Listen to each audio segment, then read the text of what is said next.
This is WWE and ECW alumni, the Blue Meanie, and you're listening to PCW. The question is, are you ready? Let me talk to you.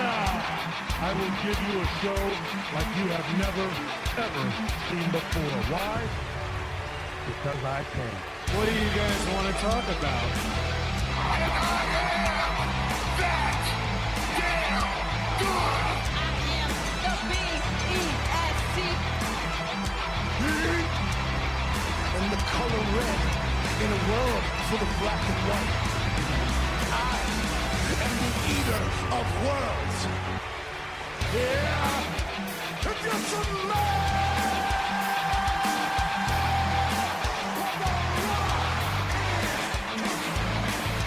acknowledge me. The champ is here. But to be the man, you gotta beat the man. And I'm saying, woo, right here. Hey, yo. The best there is, the best there was, and the best there ever will be.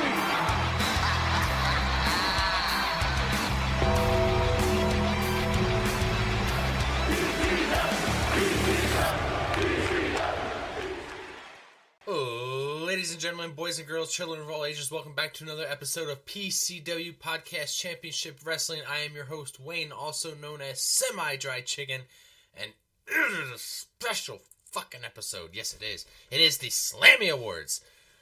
We're always coming a little late, but at least we come. There's a lot of things going on during the holidays. We don't got time to set aside to watch rewatch a lot of shit from 2024 to give you this awards. It takes time, and sometimes a lot of these matches, promos, some of these awards that are on here can even happen at the last minute, all the way up to the last minute of the year. So that's why we can't just jump ahead and like December 25th or 20th or whatever, early in December, mid-December, start these awards. We gotta wait, let the dust clear, and then do it.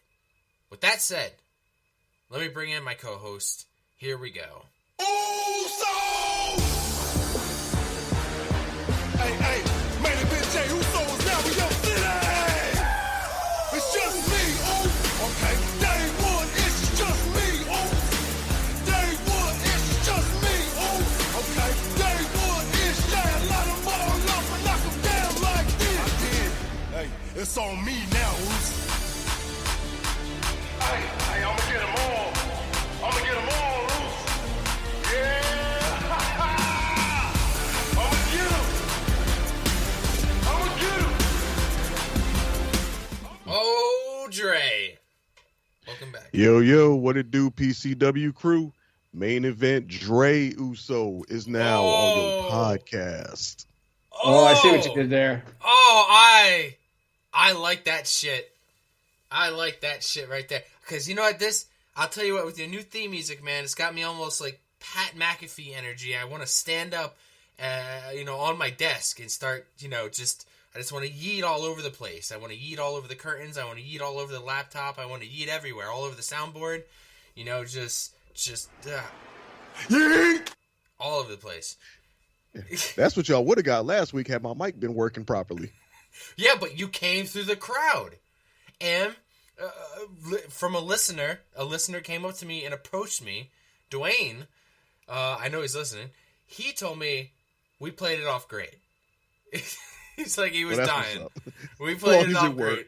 It worked, dude. You came through the crowd. It worked great. First time dropping that music, it worked. Because we're live, pal.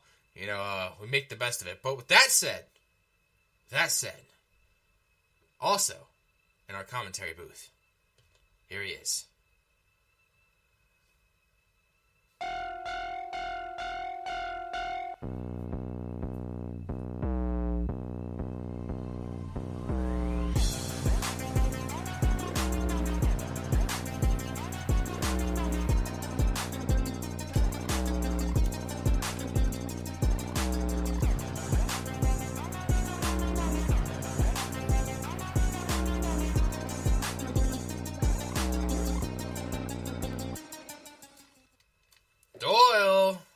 Oh, it's me. It's the Doyle, and holy shit, is it cold?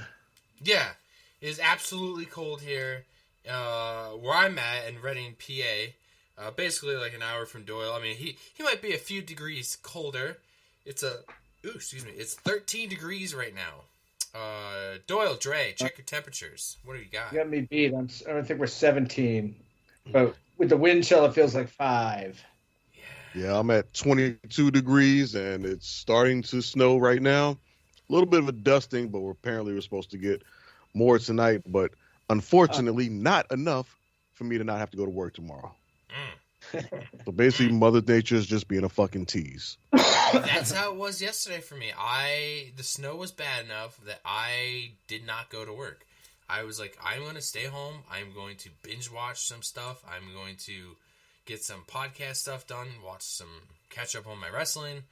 Yeah, I got some stuff done, and it was nice being snowed in for once. With that said, guys, we're here with the Slammy Awards. This is our 3rd Slammy Award, I believe. Fucking crazy. I can wear the same suit 3 years in a row. Dre, if you were showing up to the Slammy Awards, what kind of vehicle are you showing up, and how are you showing up? This is WWE. Are you showing up in a limo? Are you showing up in a flight of SUVs? Are you showing up in a lowrider? Are you showing up in a helicopter? How are you showing up to the Slammy Awards? So is this under the premise that I'm like an employee or like a superstar of WWE, or am I a member of the media? We are commentary. So we're commentary on the Slammy Awards. So I guess not host. We are hosts. More or less. Well, if I'm showing up as a host, I mean, shit, that means I'm a celebrity. That means I'm famous. I'm pulling up in a limo like everybody else. Limo. What I'm going to do, be a host and drive my damn self? Oh, man. I could see Michael Cole rolling up with a bike with a basket on the front. You know, like, hey, guys. I can see Michael Cole pulling up in like a minivan. Yeah. Nah, I see him like a Prius. He looks like a Prius guy. Like, he's very, like, preserved. Like, he's just, I get, like, 45 miles to the gallon here. You know, you have no idea. It's great for traveling between shows. No. Yeah. Doyle. Now, if I'm pulling up in my own in a vehicle, well, not my own, but assuming everybody's driving themselves to the award show, then what kind of vehicle would I pull up in? I'm pulling up in a GTR. Yeah, like John Cena just busting through the glass, right? In a Mustang. Doyle, what are you showing up in? How are you getting to the Slammy Awards? I think Dre had the idea right the first time. I'm not driving myself. I'm rolling up in the back of an Escalade or something. Yeah, right. I don't think I need a limo. But the most important thing is I'm not driving. Yeah. And me personally, I would like to do it the old-fashioned way, the evolution style, I would show up in a limo, and then just tons of WWE divas would walk out before me. I'd be the last one out. It's just all these women from the roster would come out, new and old. It would be new and old. It wouldn't be just current wrestlers. You would have some Hall of Famer females on there. Maybe Trish Stratus stepping out of there. Maybe Lita stepping out of there. Maybe you got some NXT superstars. Nope. I'm putting you on the spot. Oh, go ahead. You have to pick one. What? You have to pick one diva, past or present, to be your date to the Slammy Awards. Yo. All right. Can it be, if you pick say just random year, if you pick someone from the year 2000, are they in their year 2000 form, or are they in their 2025 form? We would have to say 2025. It would have to be current form. No, because some have aged better than others. I'm going to say in their prime. Oh, okay. So Total fantasy booking. Sunny is up for grabs then, I guess, present in their prime. Sunny is up for grabs then, huh? Right. Sunny and Missy Hyatt are on the table. Dude, it's for me. It's easy. It's got to be Trish Stratus. I mean, dude, she helped me into my puberty. There, I mean, I have posters of her on my wall. I mean, this is the woman. This This is what I was like. This is what all women look like, right? Like, the divas. They're all women are hot like this, right? For me, it has to be Trish Stratus in her prime. And you know what? Even in her prime, it's like when. But we're digging too deep. We're digging too deep here. But yes. I'm about to say, like, she had a pretty long prime. Like, you could too argue deep. now it's still her prime. Yeah. Oh, dude, absolutely. Yeah, I got a couple. Actually, we're gonna do like the same awards we've had the past 2 years. So if you've been listening, or you've gone back and listened to previous Slammy Awards, it's gonna be about the same thing. I'm gonna put them in different orders. Move them around. It's no real specific order, to be honest. And if we So get we're not even worried about who me and Doyle would bring, huh? I'm sorry. You guys didn't mention that you were bringing anybody. I mean, I mentioned it right off the bat. I was getting out of a limo full of women. Yeah, I just stopped you from listing all of them and made you pick one. I see. You gave me the +1 pass. Like, you're the one who put your hand on my chest at the red velvet rope and like, sir, +1, one. Go ahead, Dre. The floor is yours. Who is it then? All right, Pastor. I would have gone with Trish, but since you already picked her, I'll pick somebody else. I'm gonna go with somebody present and somebody that I think I could have fun with and sit back and probably just like talk a lot of smack with.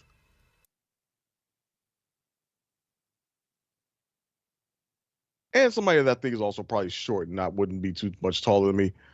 I'm going with Caden Carter. Yo, good. That's a nice pick. She would be. I think she would be a really fun person to sit with, and just be silly and act a fool, and be like halfway paying attention to the award show, and halfway just cutting up. Yeah. Doyle, come on. Who you taking with? Who's your date to the Slammy Awards? Well, the reason I asked about whether it was the present day version or the prime version, and we were talking about it earlier in the Discord, I think I'd have to go with Paige. And I mean, like, Paige, yeah. NXT champion Paige, not 2025 plastic surgery disaster Paige. Nah, you mean pale, black hair, notebook paper, white Paige. So, Yes. so what me and Dre would consider, you want stock, you don't want aftermarket. Exactly. Yes.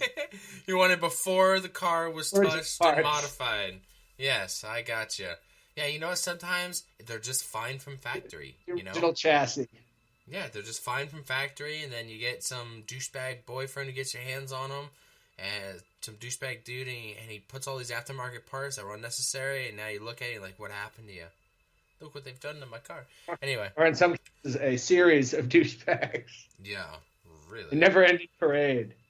Yeah, so now her and Eva Marie and Nikki Bella all single right now. Oh, boy. Oh, man. And me. Your husbands and sons. Yeah. Woo-wee. And Liv Morgan apparently still single too. Oh, yeah, it's true. That is true. We should do like a bracket of some kind. Singles women bracket. Keeping tabs on all the women on the roster who they're dating. All right, guys. We are going to... I'll tell you what. I spent a lot of time going through this because sometimes you forget about the stuff that happens earlier in the year. You have to go back and read pay-per-view recaps, or hell, even listen to your old episodes. It's just so much shit happens in one year, and a lot of stuff happens. You know, a lot of good stuff happens towards the end of the year, and then you're like, oh crap, I forgot about WrestleMania, and I forgot about the Rumble, and it's so much to chew, and we're gonna dig into it here. Let's start off with the first one. Probably the hardest one for me to do, so that's why I kind of want to start it off. Best non-WWE performer of the year. I'm basically somebody who's not on the main roster, whether it's a match or a segment or something interacting with WWE, with the WWE universe. Dre, I'm actually gonna let you go first on this one. Okay. Now, when you say not main roster, that almost implies that NXT would be eligible, but I read it as Yeah. completely outside of WWE, so that eliminated NXT for me as well. Yeah. So, for me, again, as a primary WWE watcher who just occasionally taps in with the other promotions, I can only go based upon who emerges, who manages to break through the bubble and make it onto my radar within the last year. And among that, I think it comes down to really probably three people. Mm-hmm. That would be Jordan Grace, who burst on the scene in my radar with her performance in the Royal Rumble at the beginning of 2024, and she really showed out. And then also made appearances in NXT and such with the partnership that WWE had with TNA. Then, of course, there's the one that everybody believes in, Mr. Joe Hendry, who just turned his meme into massive success in the year. But my choice for non-WWE Performer of the Year is probably the one that I saw on people's radar, saw get talked about for the most of this year, and really had tremendous success with, I guess, the reinvention of her character. And that would be Timeless Tony Storm. Mm-hmm. What she did over in AEW with a gimmick that, for all intents and purposes, should not work. Playing some sort of delusional Hollywood starlet existing in modern wrestling with, the black and white vignettes and all of that, almost shades of like original Goldust to an extent. And yet she made it work. And not only made it work in a way that propelled her to the championship, propelled her to the top of their women's division, where she reigned for most of the year. So, I mean, if you could take that and take that type of gimmick and translate it to that type of success, you were really doing work. You were probably doing some of the best character work in the business in any promotion this year. So she gets my vote for best non-WWE Performer of the Year. Cool, man. Doyle. I had some honorable mentions and a runner-up. I did this for a couple other categories, and some of them might just have a winner. But for this one, I have a bunch of honorable mentions, so I'll just go through them real quick. Swerve Strickland, Athena, Joe Hendry, Alex Hammerstone, Jordan Grace. One of the greatest of all time, Bryan Danielson, of course. Kyle Fletcher, Zack Sabre Jr. My runner-up, and who actually probably in any other year would have won, except the person I had as the winner was one of my favorite performances of all time. But Will Ospreay, man. I mean, if we were doing the top 10 matches of the year, any promotion, he might be all 10. I mean, this guy's on another planet. He's the best pro wrestler on the planet, in my opinion. Just absolutely incredible. It's the kind of thing you want to show to a non-wrestling fan and go like, look, this is what wrestling can be, because the things he can do are just so on another level from everybody else. But the person who I'm winning, just like Dre, I got Timeless Tony Storm, probably the opposite of what you would show a non-fan, because they'd probably be so confused. But like I said, just one of the most entertaining runs I can remember off the top of my head in any promotion. I mean, talk about putting it all together. Obviously she's great in the ring. She held the AEW Women's Championship for most of the year. Defenses against Deanna Purrazzo, Thunder Rosa, Anna Jay, Harley Cameron, Serena Deeb. I'm going to butcher this. Marina Shirakawa, the aforementioned Saraya, Taya Valkyrie. She made Mariah May, who's currently the champion, who I guess was a big deal in Europe, but us North American audiences really never seen her, and Tony made her into a star. But but that's just the in-ring stuff. I mean, every promo, every vignette, every time she was on commentary, it was all just must-see TV, and it served to advance this, fucking ridiculous, should not work character, right? And it was just so over the top and so funny, and I loved all those ridiculous old Hollywood references. You know, she'd be Right. like, "Oh, I was at a party with the Warner Brothers last night," and you know, whatever. Uh-huh. It was just so funny. It was so good. Yeah, I mean, and now she's back with this amnesia character where she thinks she's a rookie and she has no memory of being a 3-time champion. And so I'm just excited. She might be the winner next year too. You know, I'm Right. just excited to see where it goes. She was just fucking spectacular this year, and E really fucked up letting her go. Yeah, I have to agree with you guys. Both of you, I have to echo with what you have to say. Because, Dre, like, I'm on the same page with you all the way. Like, Jordan Grace, when she showed up at the Rumble last year, that was a big deal for us. Like, having an outsider, what we consider an outsider, showing up, you know, on our turf, on our brand. And she had a good standing with the company, a good, you know, great feed from the fans. Like, we loved it when she showed up. I mean, the crowd loved it. She showed great potential. Like, she had a few matches with a few other WWE superstars on NXT. And I think she just lost her women's TNA title, and I think her contract's up. I don't know. That's been the going perfect. talk. She did drop it to, I forgot who the hell she dropped it to, So but she did drop it maybe a few weeks ago, and Yeah. she just had her last match at TNA Genesis over the weekend. So the word on the street is that she's done with TNA and is WWE bound, and could appear as early as this upcoming Rumble in a few weeks. Yeah, and that would be awesome because it's like a face that I now know, and for me, you know, having somebody from a different company come across my radar that makes me like intrigued enough to like look into what they're doing, and you know, she was one of them. I'm like, oh man, like I want to see her like in the WWE, like and you know, within the past like year, we've had so much more interaction with TNA, and from what I've read in the past few weeks, it's going to be even more. A lot more interaction Well, they between have them an and agreement NXT. now. Yeah, a new agreement, Which and before it was just kind of like a handshake deal, and they've had Right. handshake deals before. You know, they've been over to Japan before. Hell, Vince was floating ECW for a while. You know, Yeah. but nothing was ever official like this before. So it's exciting, and I mean that, and you know this what do they call it? The ID program, where Yeah. you know they got individual, not necessarily propping up promotions, but individual talent here and there. Blah blah blah blah blah. It's an exciting time. Yeah, because like now, if let's say she ends up on NXT, right?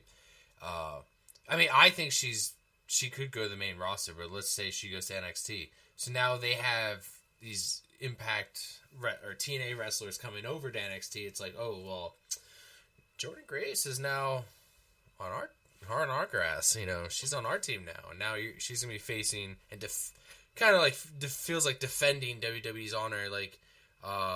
You know, you're always rooting for your home team. That's how it kind of feels like when you have these wrestlers from other promotions come in. But yeah, dude, I'm so excited to see where her career goes if she shows up at the Rumble, because she's definitely one that I'm like hoping.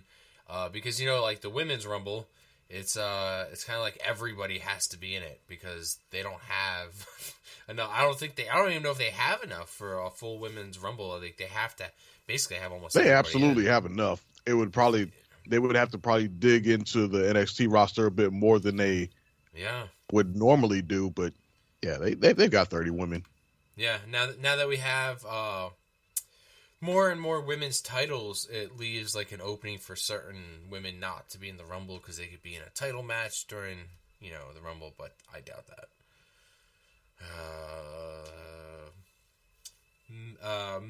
Another one, a male. I have to agree with Dre again, Joe Hendry.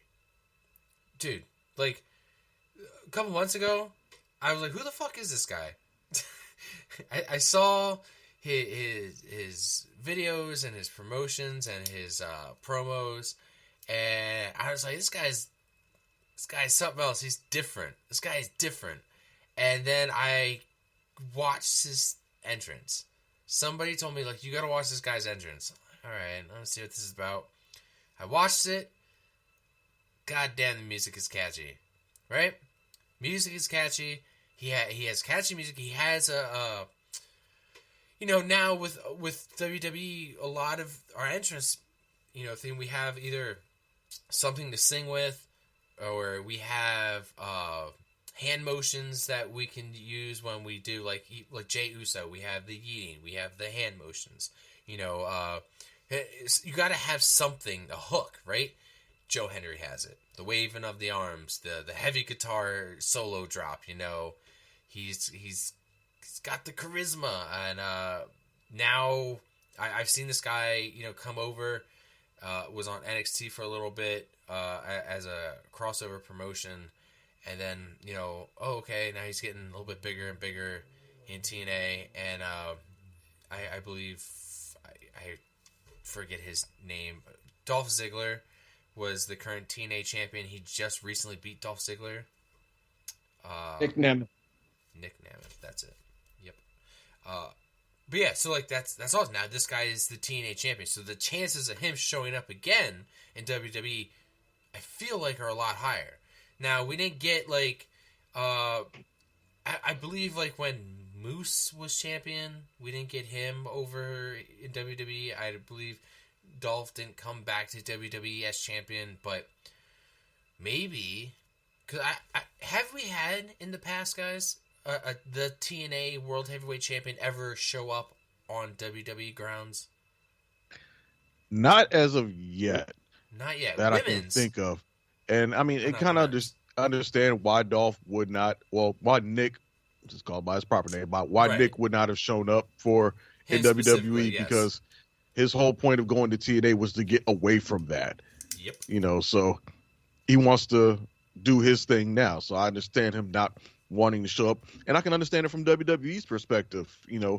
If their goal is genuinely to showcase TNA talent and those ones who are, and not just have this deal with TNA just so we can get our old WWE guys back, then it makes sense it's understandable why Joe Hendry and Jordan Grace and some others were showcased, while the ex-WWE guys who were currently in TNA were just like, y'all just stay over there, do y'all thing, and, elevate TNA that way. Yep. And I think that'll still probably remain the case for the foreseeable future. Maybe some point down the line, we might get those ex-WWE cameos, but I don't think it's something that's going to happen immediately. Yeah. I do like that, though, because for me, who doesn't watch TNA often, it's introducing me to new but older TNA characters or superstars. Like I didn't know who the fuck Joe Hendry was. I didn't know who Jordan Grace was. I'm starting to get to know these characters, so I'm glad that former WWE superstars are holding up TNA while some of the other TNA superstars are coming over, and we're getting to learn who they are. Just like in NXT, and what a place to do it too in NXT. Yeah. And then, guys, I also, over in AEW, Tony Storm, well, formerly known as Tony Storm. I don't watch too much AEW, but I feel like every time I come across anything AEW, she was always 9 out of 10 in the feed. Like, she was just over as shit this year. And anything I would see male performance-wise was just jabs at certain superstars. It wasn't like, look at this awesome moment. It was more like, oh my god, look at Chris Jericho without a shirt on. Like, I'm just like, that's all I see is terrible things. But good things, Tony Storm. Everything I see in my feed about her is good. Like you guys said, with the reinvention of her character. I mean, she left WWE and she was quite boring when she left. Like, her character was very bland, very boring, kind of running on fumes. So when she got let go, I was kind of worried about her going to, AEW, like, oh, sink or swim, like, is she going to make it here? And damn, does she make it better. She made it there. Now, do you guys... She's my last pick, by the way. So I'm going to kind of roll into this question here for both of you. Do you think now that she has gone to AEW, kind of reinvented herself, become what I think now a bigger superstar than she was, do you feel like she would have that popularity if she came back to WWE, like that fan base, kind of like Cody Rhodes did? When Cody left WWE, he became a bigger star outside of WWE before coming back. Do you think she could bring that fan base with her? Do you think she would still have it? Absolutely. I mean, and look no further than Penta's debut the other week. I mean, Yes. the audience knows who these people are. Yep. You know, people can say people can say nobody watches AEW or whatever, but obviously they do. Yep. Yeah, somebody's watching and people are aware. Even if you aren't watching, the ones who really break through, you're aware of them. So Right.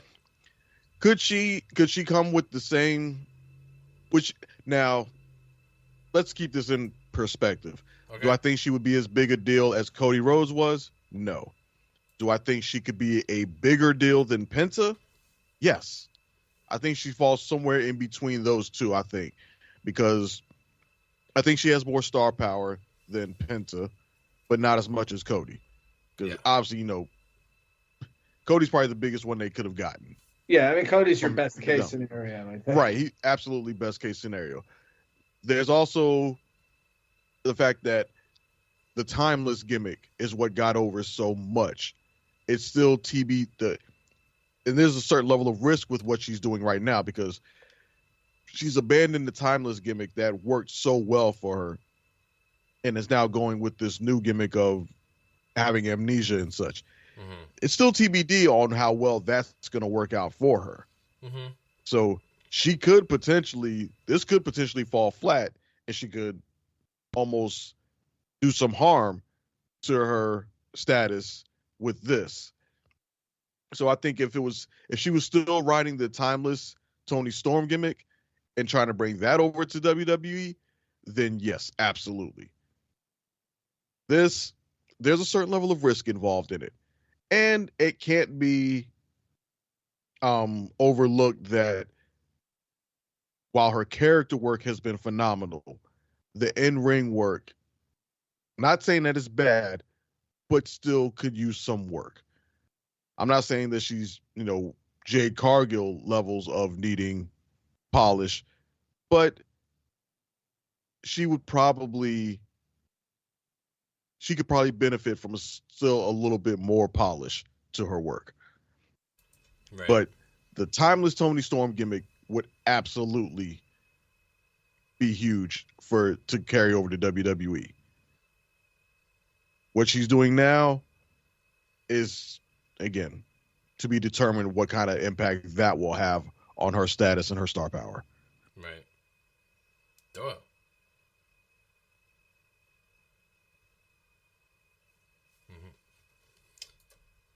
Doyle, you muted? What? Oh, he said his thoughts. He said, yeah. Oh, I didn't know if he had anything else to add. Yeah, Awesome. I mean, I don't think she'd be timeless Tony Storm, but I think she'd be over like Rover. If she, you know, can she sustain it? Yeah, That's one thing, but Yeah. Now, I'll say, if she can make this amnesia gimmick happen, then yes, the name Tony Storm alone, I think would carry it all the way. I should maybe say I like her in-ring work a little more than Dre does, apparently. Yeah.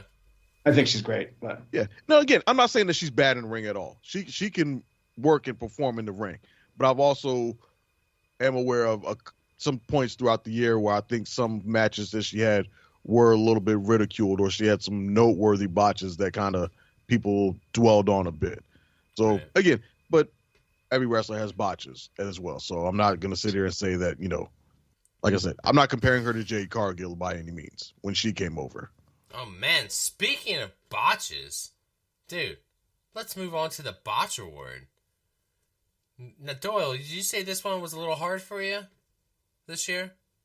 it was, but only because there was no flop dollar this year. There was no Titus O'Neil tripping. Exactly.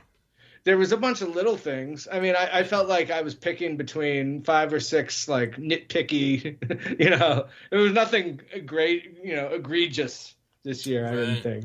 Okay, well, I mean, I have a couple things, but how about you start off, and then maybe me and Dre can fill in some gaps. Okay, well, a lot of folks had trouble with the ropes this year. I remember Jade. Yeah, we just talked about fucking up a springboard. Damian Priest, I remember, was trying to dive through the ropes during a match he had with Drew, and he kind of got caught up, and he never really left the ring. And Drew sold it because he expected him to come, so it just looked ridiculous. Of course, LA Knight. Half the times he tries to go do that corner thing, he fucks it up. And Tongaloa was kind of a human botch machine. His debut, he was late breaking up a pin in his debut. He had that, I think it was the KO Randy versus Bloodline match where he had like 3 tries at fucking up a low blow. Well, he makes a pinned attempt in War Games in the very beginning. Oh yeah, okay, right. There's another one, sure. And then just what was it, Javon Evans and Randy Orton, the RKO that was messed up. Yeah. So I mean, this is all kind of nitpicky things. So I went with Lillian Garcia on her return to the company, announcing a match for the World Tag Team Championship #1 container tournament. Yeah, Yeah. I have it right here. I forgot about that one. Match in the World Tag Team Championship #1 containers tournament. Introducing first. Yeah, but I feel like this was just choosing between a bunch of minor flubs. There wasn't anything crazy this year that I can remember. Maybe one of you guys remembered something else. Dre, what do you got? Fill in some gaps. Yeah, I'm kind of in the same boat with Doyle. I couldn't think of one. There wasn't that one moment that rose to the top above all others. Like you said, there wasn't a flop dollar moment or the Titus O'Neil. It was just a series of small ones that happened. People would talk about it maybe for a day, and then that was it. Moved on, just as easily forgotten as it was talked about. So rather than pick one moment, I just kind of gave my botch of the year to the top rope as a whole, because it just seemed to catch everybody at some point this year. Yeah, like you mentioned, LA Knight. Every time he messed up, he flopped over. What was it? Was it Damian Priest that got his leg caught up in it at SummerSlam? Yep. Or who was it that went over the top rope and their leg got caught and they were hanging upside down and had to be saved by their opponent? It was Priest and Drew sold it as if he had made contact, but he didn't. Yeah, that's what it was. It was Priest and Drew. Yeah, there was that moment. There was Rhea Ripley. I think she had a moment where she got caught. Yeah, like you mentioned, Jade Cargill at Clash at the Castle, messing up the springboard. What match it was? Yeah, Oh, man. Io Sky had a couple of them, but yeah, almost everybody had some moment with a top rope this year. Yeah, and you know what? I'm gonna agree with you. The top rope. I have here a couple involving the top rope. The top I could give an rope. honorable mention, although it's not technically a botch. It's that? damn near botch worthy. I would give it to honorable mention to Nia Jackson, her Hulk Hogan chair shots in the War Games. Botch. Oh my god. Those deserve mention. Dude, there was a match with Trick Williams and Ridge Holland on NXT, and Trick got his neck caught in the ropes, crossed over. That was scary. That was a scary moment. That one you should look up on YouTube if you haven't seen it. He catches his neck right in the middle of the rope, and I'd never seen anybody get caught in the rope like that before. Carmelo Hayes. This one kind of involves Carmelo Hayes and Cody Rhodes were both trying to do a springboard to each other, and they both I remember just that. missed each other. It was just just to nothing. I think their timing was off or something. One of them's timing was off. Yeah, and Braun Breaker, there was a time where he was running the ropes and he caught his neck. He went under the rope, and I watched it in slow motion. Guy's neck snapped back, but his neck is made of like pure thick ass muscle meat. Like, so he was able to survive that. I think any other human would have broke their damn neck at the speed he was running. Gunther versus Randy Orton, the pin, the pin at King of the Ring, when we didn't know who the true winner was. Yeah. Oh that was awful. That was awful. Didn't Priest have a? He was supposed to count. He was supposed to kick out, but he didn't. Yeah, and the ref just held it. Yeah. Yeah.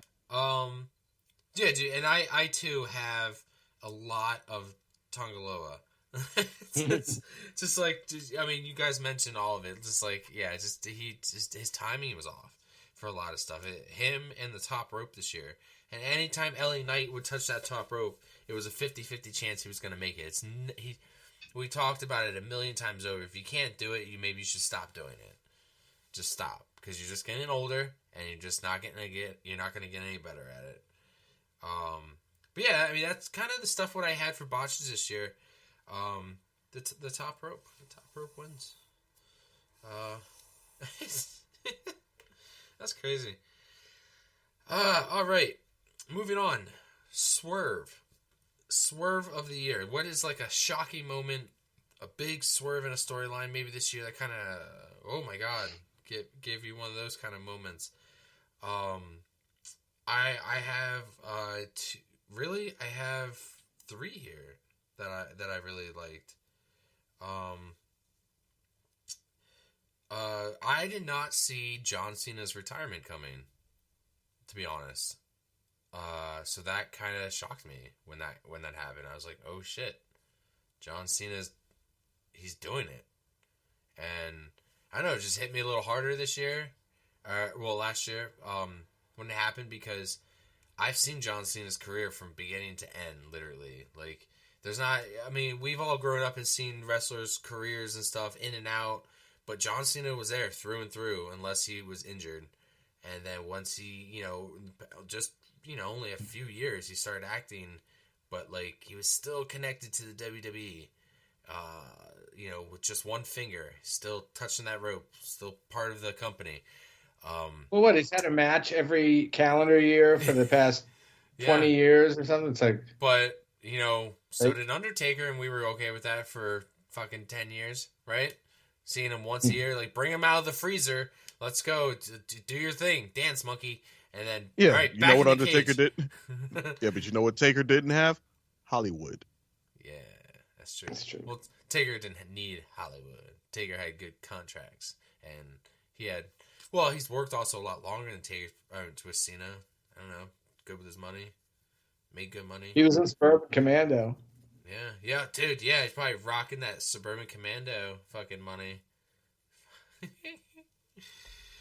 Oh god, I lost my place. I shouldn't have moved my finger. I have so much crap written here. Oh, okay. The Bloodline, the OG Bloodline coming back together. I didn't think they were gonna get back together after they broke up. Not the whole crew, at least. Not involving Sammy. I mean, it was a long storyline. It was a long storyline to come full circle from being, heels to faces, coming back together to face, the new Bloodline. That was a nice swerve. I didn't see that fully coming this year into tuition. I just thought it was just rumors. We weren't going to get the whole thing to play out, but it did, and it moved a lot faster than I thought. It kind of makes me feel like a Marvel movie. Like, you hear all these things about, Infinity War and Endgame, what the big, ending is going to be to this big arcing storyline, and then, before you know it, it's here. I mean, we're in it. And for me, you guys might also have this.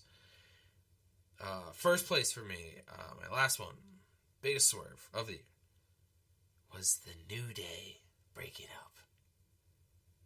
The fucking New Day.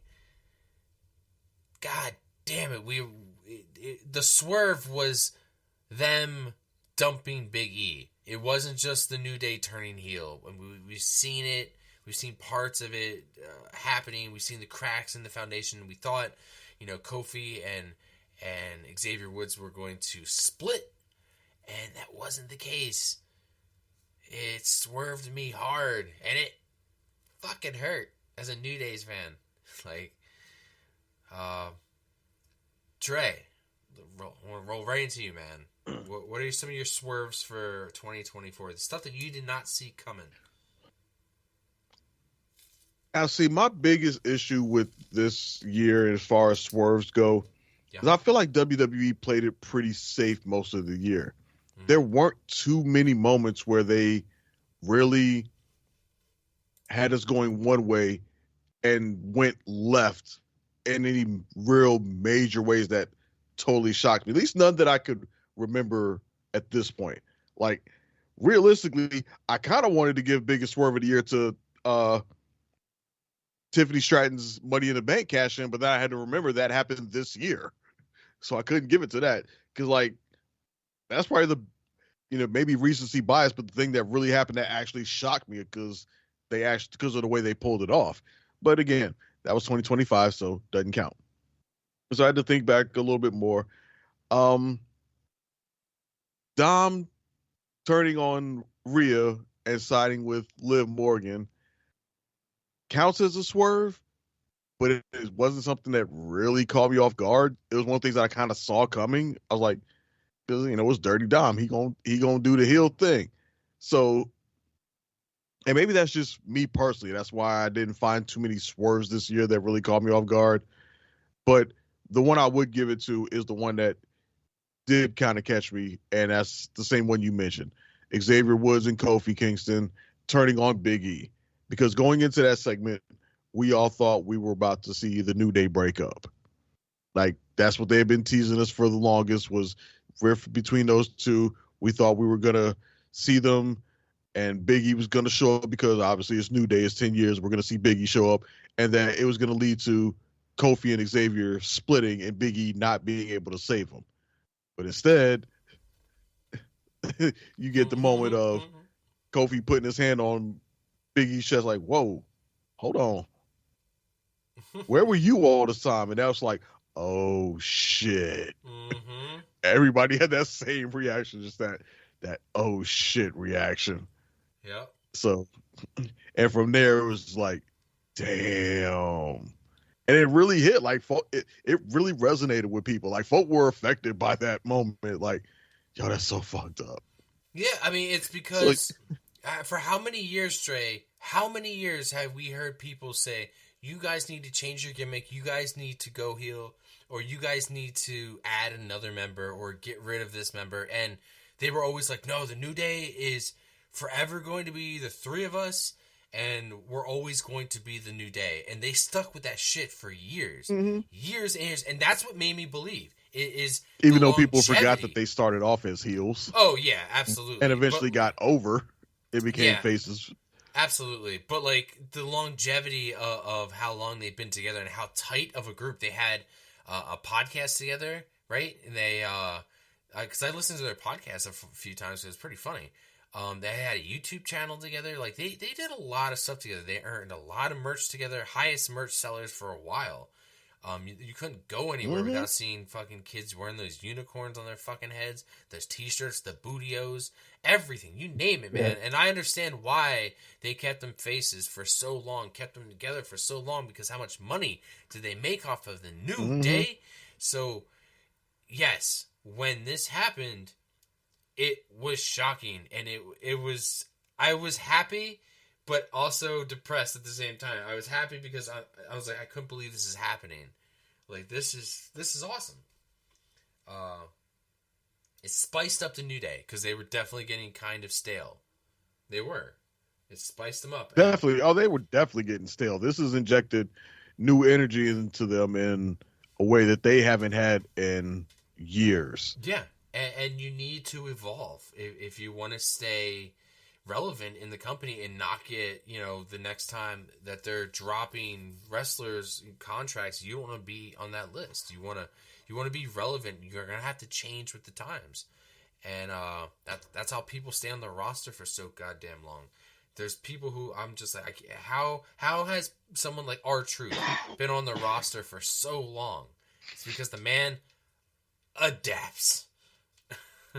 Or he's just that damn good at what he does. Yeah, exactly. Doyle, let's get you in on this. Yeah, I mean, this was another tough one for me too. I think part of it is that I am freebasing dirt sheets, so I'm always up on the rumors or whatever.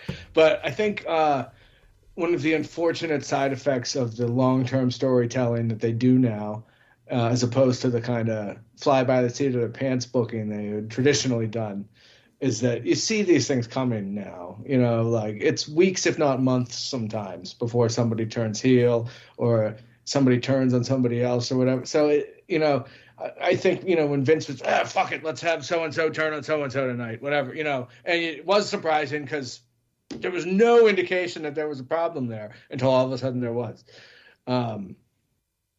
So it's kind of hard to surprise anybody these days.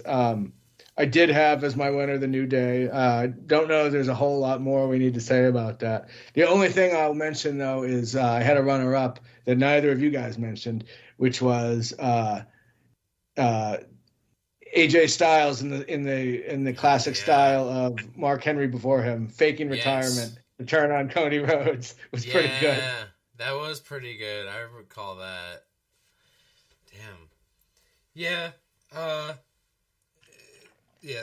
Clearly, the New Day wins it here. And you know what though, Doyle? You're right though. Like now, if we would have done this, I don't know, Slammy Awards from like 2002, this would be vastly different because we didn't. Yeah, you're right, dude. The dirt sheets. We didn't have spoilers. We didn't know. People didn't break kayfabe. We didn't know what was going on. Didn't know anybody's contract status. So like, exactly. Didn't know who was. If you knew where to look, you could find some of that information. If you knew where to look, there was definitely dirt sheets on the internet. It just wasn't as widespread now. Sure. Like we didn't have social media facilitating and stuff like that. Yeah. But I do remember, like in 2002, vividly knowing that NWO was going to show up at No Way Out before they did. That was like the worst kept secret in wrestling. All right, each of you tell me one. If you remember one dirt sheet website that you got your information from long before social media. Yeah, right? Dig deep. Mine, it was a website called Raja.com. RJAH.com. Raja.com. And they always had a bunch of wrestling rumors. They would always post SmackDown and Raw results. And they were always very, very, if not damn near accurate. And that's where I got all my dirt sheets back in the day. I do not remember my website that I used to go to for shit. Damn. Right? It was something of wrestling, I believe, but I can't remember it for shit. But yeah, I used to live on that website. Yeah, that's how I was on that Raja.com website. I was on there every fucking day, and I would tell, like, listener of the show, Ron, who would be on the bus, and I'd be like, yo, this is what I heard's happened. And he's like, fuck you, man, that's not happening. I'm like, dude, I read it. It could happen. So it came to the point where I would just, like, I would wait and hold on to certain news. I'd be like, I don't know if I trust this news. But if I was really certain on some news, then I'd start like, yo, so, what do you think? What do you think of the chance of Stone Cold coming back tonight? Like, oh, I don't think he's coming back. Oh, yeah? Maybe you should watch. Well, here's something that didn't exist back then, which is like, oh, you don't think Stone Cold's coming back tonight? Well, why is he posting on his Instagram from Louisiana, from New Orleans, where Raw is tonight, or whatever? This random person's social media post, Stone Cold walking through the airport in Dallas. Yeah, exactly. Right. And Ross happens to be in Dallas. Like, no, you had to hit that from the dirt sheet. Yeah. Instead, back when I was 14, it's like, no, dude, I heard it from this 14-year-old who looked it up on the internet at school today. Yeah, that's who I heard it from. Oh, okay. Yeah.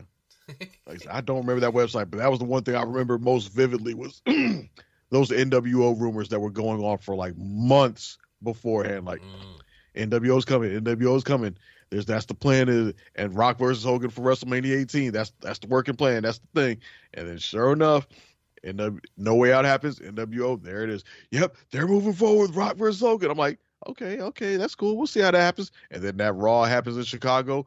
Fuck yeah, let's go.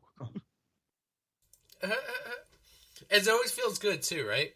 It always feels good when the news lines up and it's something that you like, and then it happens, and you just feel like this big sigh of relief because, yes, it kind of went the way I wanted it to. It's when you read the rumors and you're like, fuck, man. Are they really going to put the title on Jinder Mahal? No way. There's no way they're going to let him beat Randy Orton 4 times in a row. No way. And it happens, and you're like, fuck, they're doing it. They're fucking doing it. Again. Every pay-per-view. Gee, why is this title run so long? Like, yeah, sometimes they hurt. Don't hinder gender. Oh my god. All right. Speaking of the New Day turning heels, let's go into the biggest heel face turns of this year. Now, that's hard to pick just one guy, so I have a couple because you can't just pick one person, right? Obviously, big one right off the bat is the New Day, right? Huge heel turn. We saw it in the works, but it's the way the heel turn went. The way it went. Another one I have is DIY. The slow, I want to be a face, I want to be a heel. I haven't really seen that quite often with a tag team where the one guy wants to be the face and the one guy wants to be a heel, but then they end up both turning heels and achieving the tag titles in the same night. Same chess move. Kevin Owens turning heel this year. I mean, come on. Kevin Owens, this might have been the best convincing Kevin Owens that I've seen in years of, okay, I don't think he's going to turn heel. I mean, he basically tag teamed with the Viper, the guy who turns heel on almost all his partners. If fucking Riddle was stuck around a little bit longer, he would have turned heel on his ass. But, you know, KO, notorious for turning heel on everybody.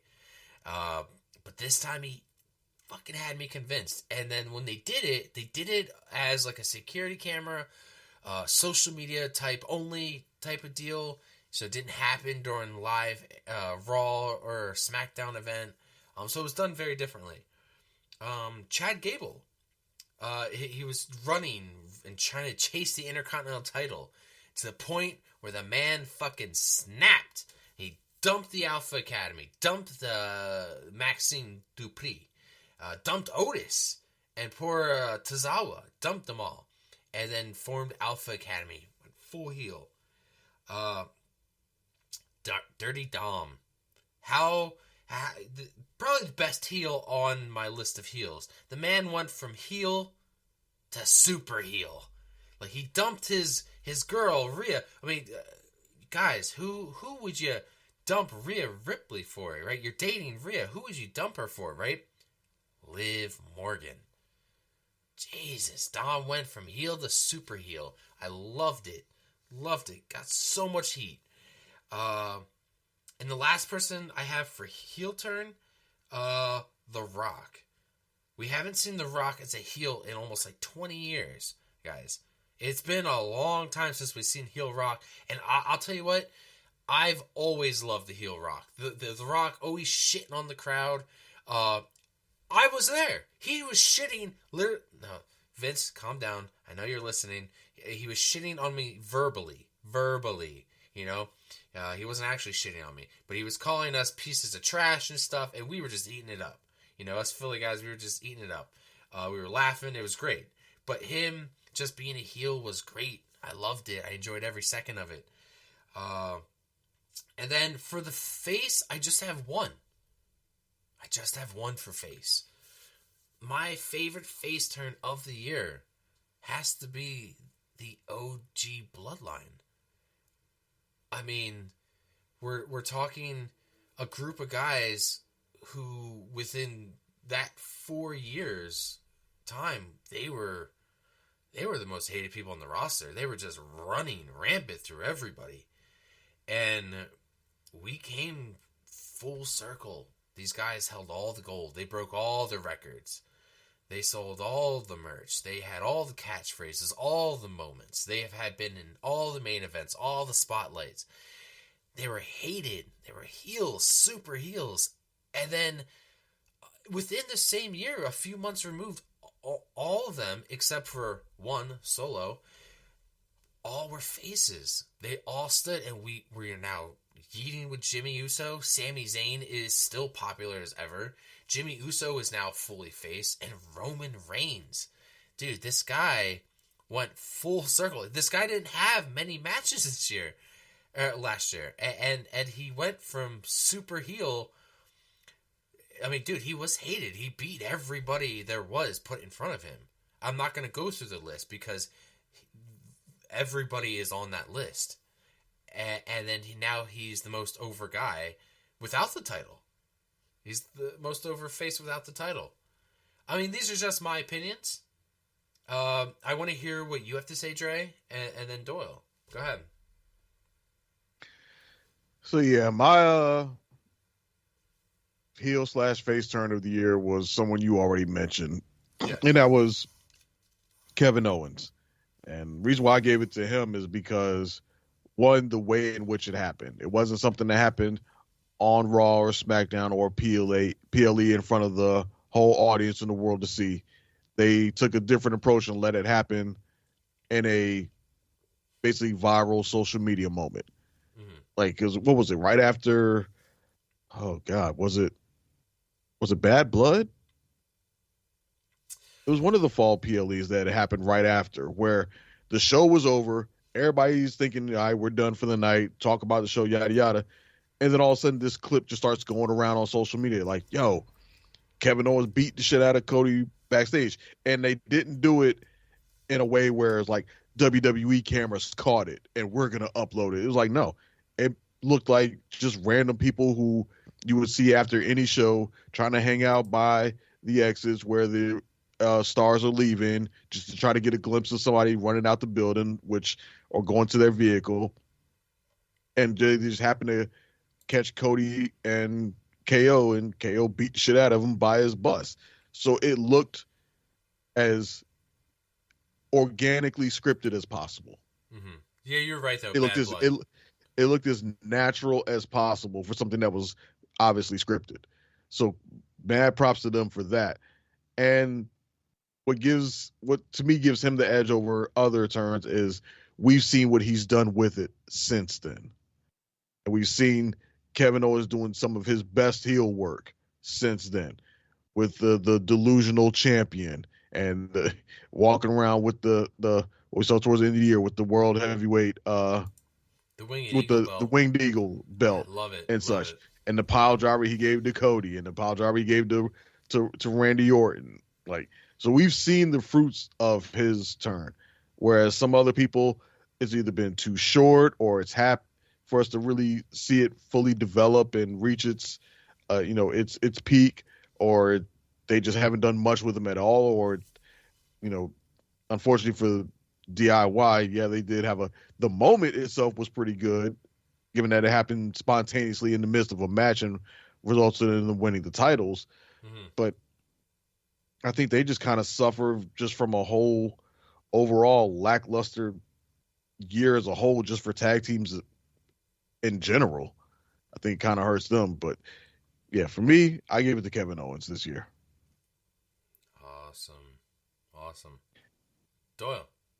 Yeah, I mean, I think the winner is the New Day, right? But since we already gave them an award, we'll go to somebody else.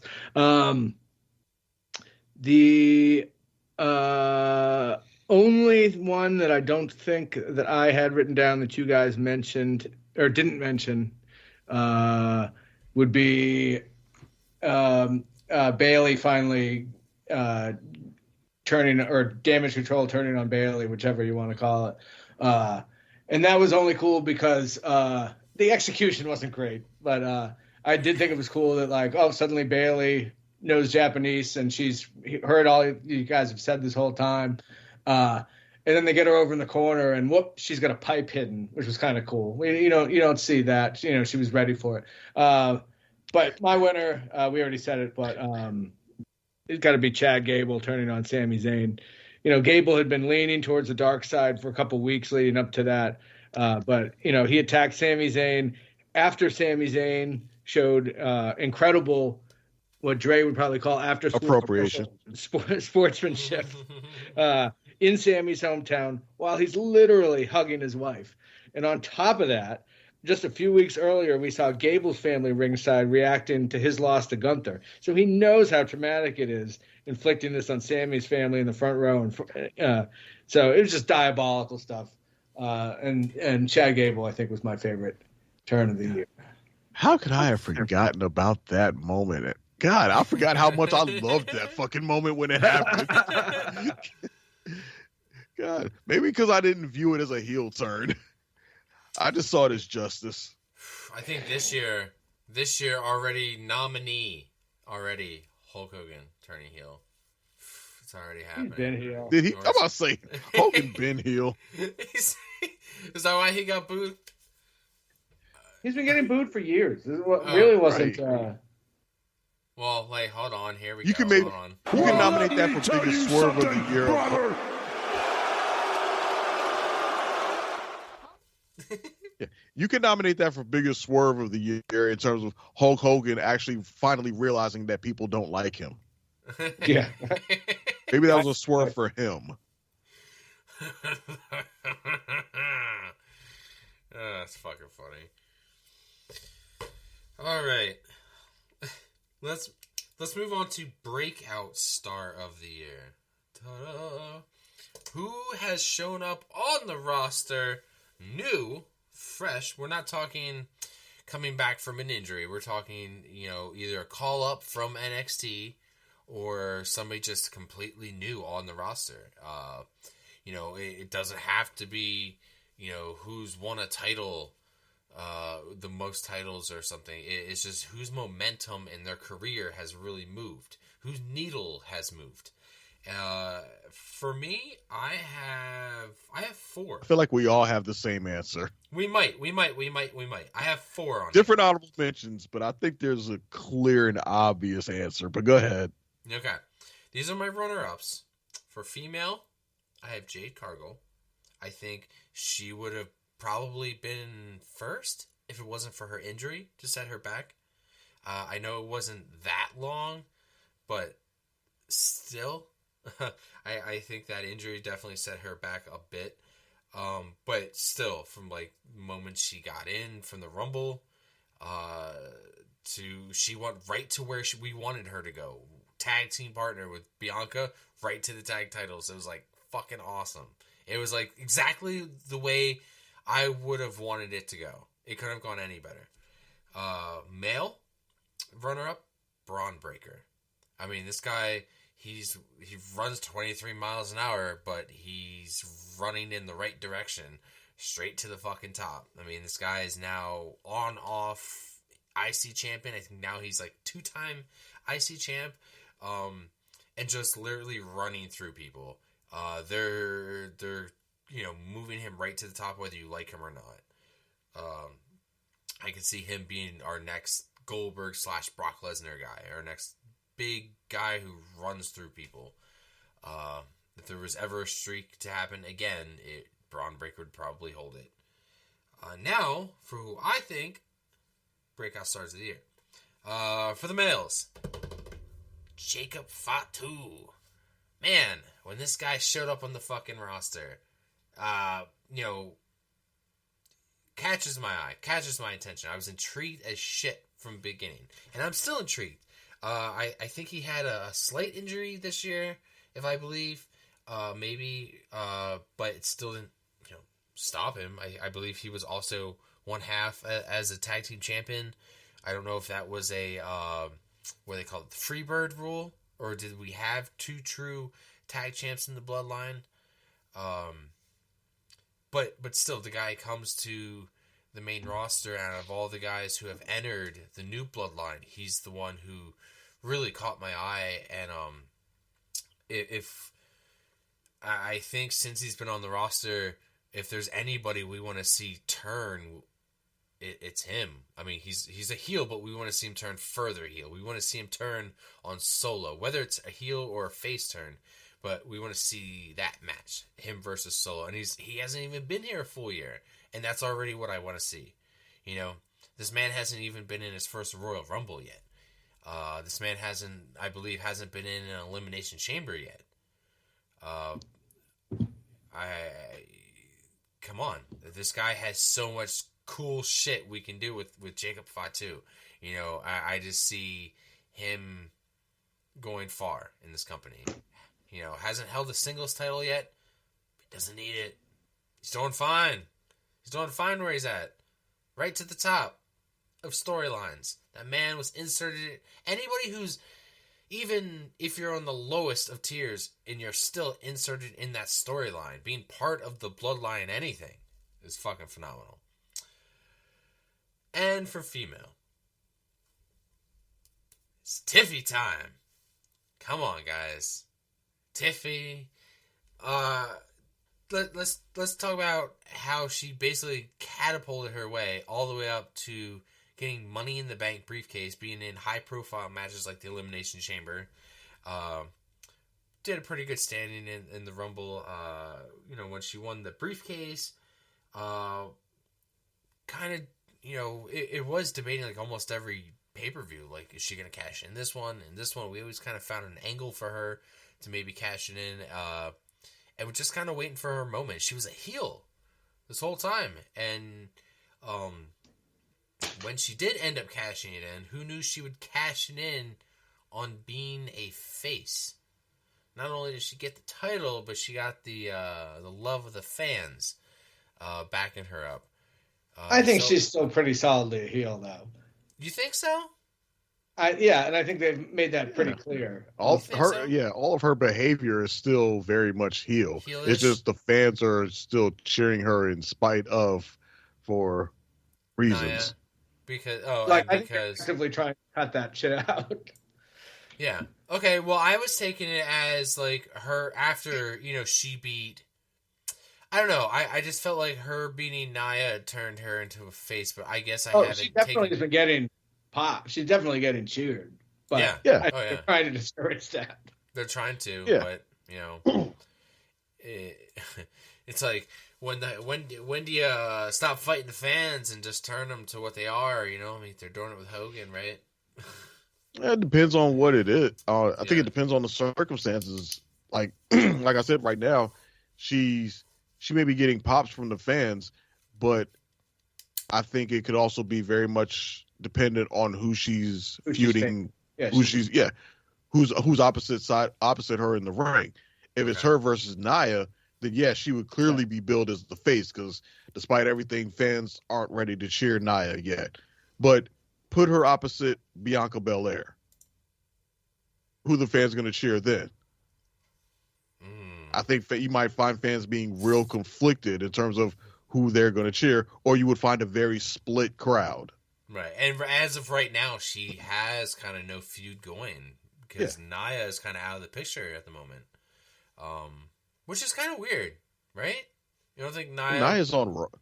Yeah, I guess she's on Raw now. Yeah, it's like that just kind of very quietly happened. They just like put her over on Raw. Yeah, there's no. I thought they just said that she was using the portal, but I didn't get that she had been permanently moved to Raw. But maybe I don't know. Apparently, yeah. According to Carlos, he had said that she is on Raw now. I guess she said it. Bailey's on Raw now. Right. Yeah, they don't think they did that with her. No, they really didn't. But like, kind of sidebar, they've been doing this whole transfer portal or whatever they're calling it now, kind of poorly. Yeah. Whatever they're calling it. But yeah, it's been executed pretty poorly, because people are just showing up and you don't know who's officially moved over or who's just popping up for a week. Like Bailey, yes, we know because she announced it. Nia, I guess so. It's been said that she said it, that she's here now, but I don't recall. So, and she's still talking about trying to get her revenge on Tiffy. So, yeah. They need to be more clear and definitive with this transfer window that they're doing now. And when does it end? Is it just now till WrestleMania? No, never ends. Never. Dre, that's it another never thing ends. that really clear. The respect for the draft is dead. It is. It really is. But yes, that's who I had for my female and male superstar of the year. Dre, take it away. Sorry, the official WWE website has her on SmackDown still. Ooh, Still okay. listed on SmackDown. Yes. Okay.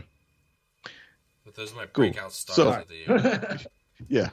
But they Yes. goes to show I think I said it in the Yeah, Discord. I mean, Goes to the show fact how that- kind of weak fact that you the have to read so much about it tells you they're not doing a great job. yeah, and the fact that they had to drag 2 SmackDown stars over to Raw to have a match doesn't say much about the Raw roster. Yeah, but I mean, like 4 main eventers are coming back any minute now. Yeah, but not all of them are going to come to Charlotte. Raw. Becky, Charlotte, Asuka, and Alexa Bliss probably.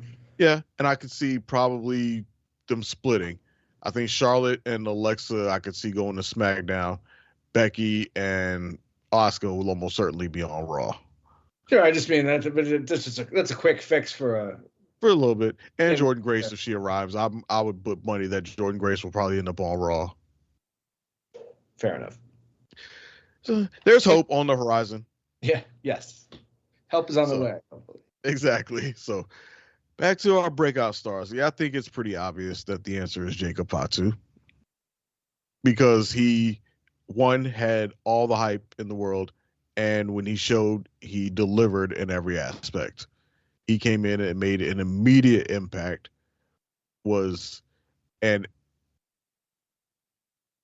Showed from his in-ring performance to his booking as a monster to when he finally opened up his mouth and started talking, and then you realize, oh, he's just as good on the mic as he is in the ring, and he's maintained it consistently since he's debuted to the point that now, barely even 6 months in WWE, and everybody already wants to see him in some of the biggest, most high-profile moments.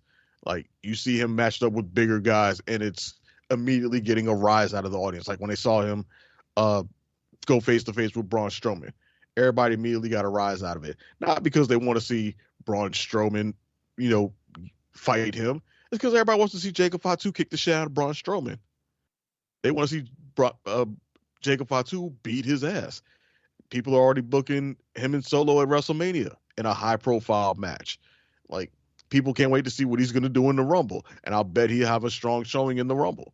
So he's already being viewed as a top talent in just a few months, even though he doesn't have any, signature solo wins or any title wins or anything like that. Everybody just knows it's coming, and everybody wants to see it coming. So he's clearly the breakout star of the year, and I don't think anybody else is really that close. I mean, yes, you could. Jade Cargill had a good debut. She had an excellent debut in the Rumble, and she had all the hype in the world, albeit it was a bit dampened by the fact that she was signed in 2023 and spent months just at the Performance Center before finally making her debut. But the debut was good. But since then, she's had the booking, but the performance, I don't think it's quite, I won't say the performance has been bad. She hasn't had the same level of living up to the hype that Jacob Fatu did. I'll say that. She's been booked strong. She's held her own. You've seen her grow and develop throughout the year, but it's not that instant hit that Jacob Fatu was, where he instantly showed up and instantly delivered on the hype, and you instantly saw, oh, he is everything that everybody has said he was. So that's what gives him the edge. Yeah, And that's true. Tiffy, yes, hers has been much more of a slow burn, but I'm still very conflicted on Tiffany Stratton. She has had a good year. She's had a strong breakout year. I would, if there was a Rookie of the Year category, I could probably give that to her on the main roster. But yeah, I think you can make an argument for Liv Morgan as a breakout star of the year, even though she's already she was a champion going in before this year and been a main roster star for a long time. This was the year that she really finally emerged and found her character, found her person, and took it to the next level this year. She saw opportunity in Rhea's injury and ran with it. Yeah, she So, basically and I think that reinvented herself. that serves some recognition as again, you could call it breakout because she stood above all the others on the roster in the absence of a Becky Lynch, of a Charlotte, of an Asuka, of Rhea.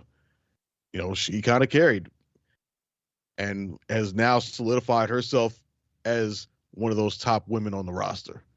You know, after what she did this year, you're not going to look at Liv Morgan the same way. You don't look at her the way you did when she was, you know, SmackDown Women's Champion, having cashed in Money in the Bank. She's solidified herself. She legitimized herself this year. But still, Jacob Fatu, clearly above everybody else's breakout star of the year. Nice. Doyle, let's hear what you got. Yeah, I think Liv was too established. I agree with you, and I may be giving Liv some hardware later, but I think she was too established to be a breakout star. I gave honorable mentions to Braun Breaker. He's not my cup of tea, but everybody else apparently sees something I don't. I mean, he's kind of undeniably going to be a star of the future, probably the definition of what it means to be a breakout star. Nobody mentioned Chelsea Green. And what a fucking amazing year she had. I know, I guess technically she came back last year, but this year she really came into her own, I think.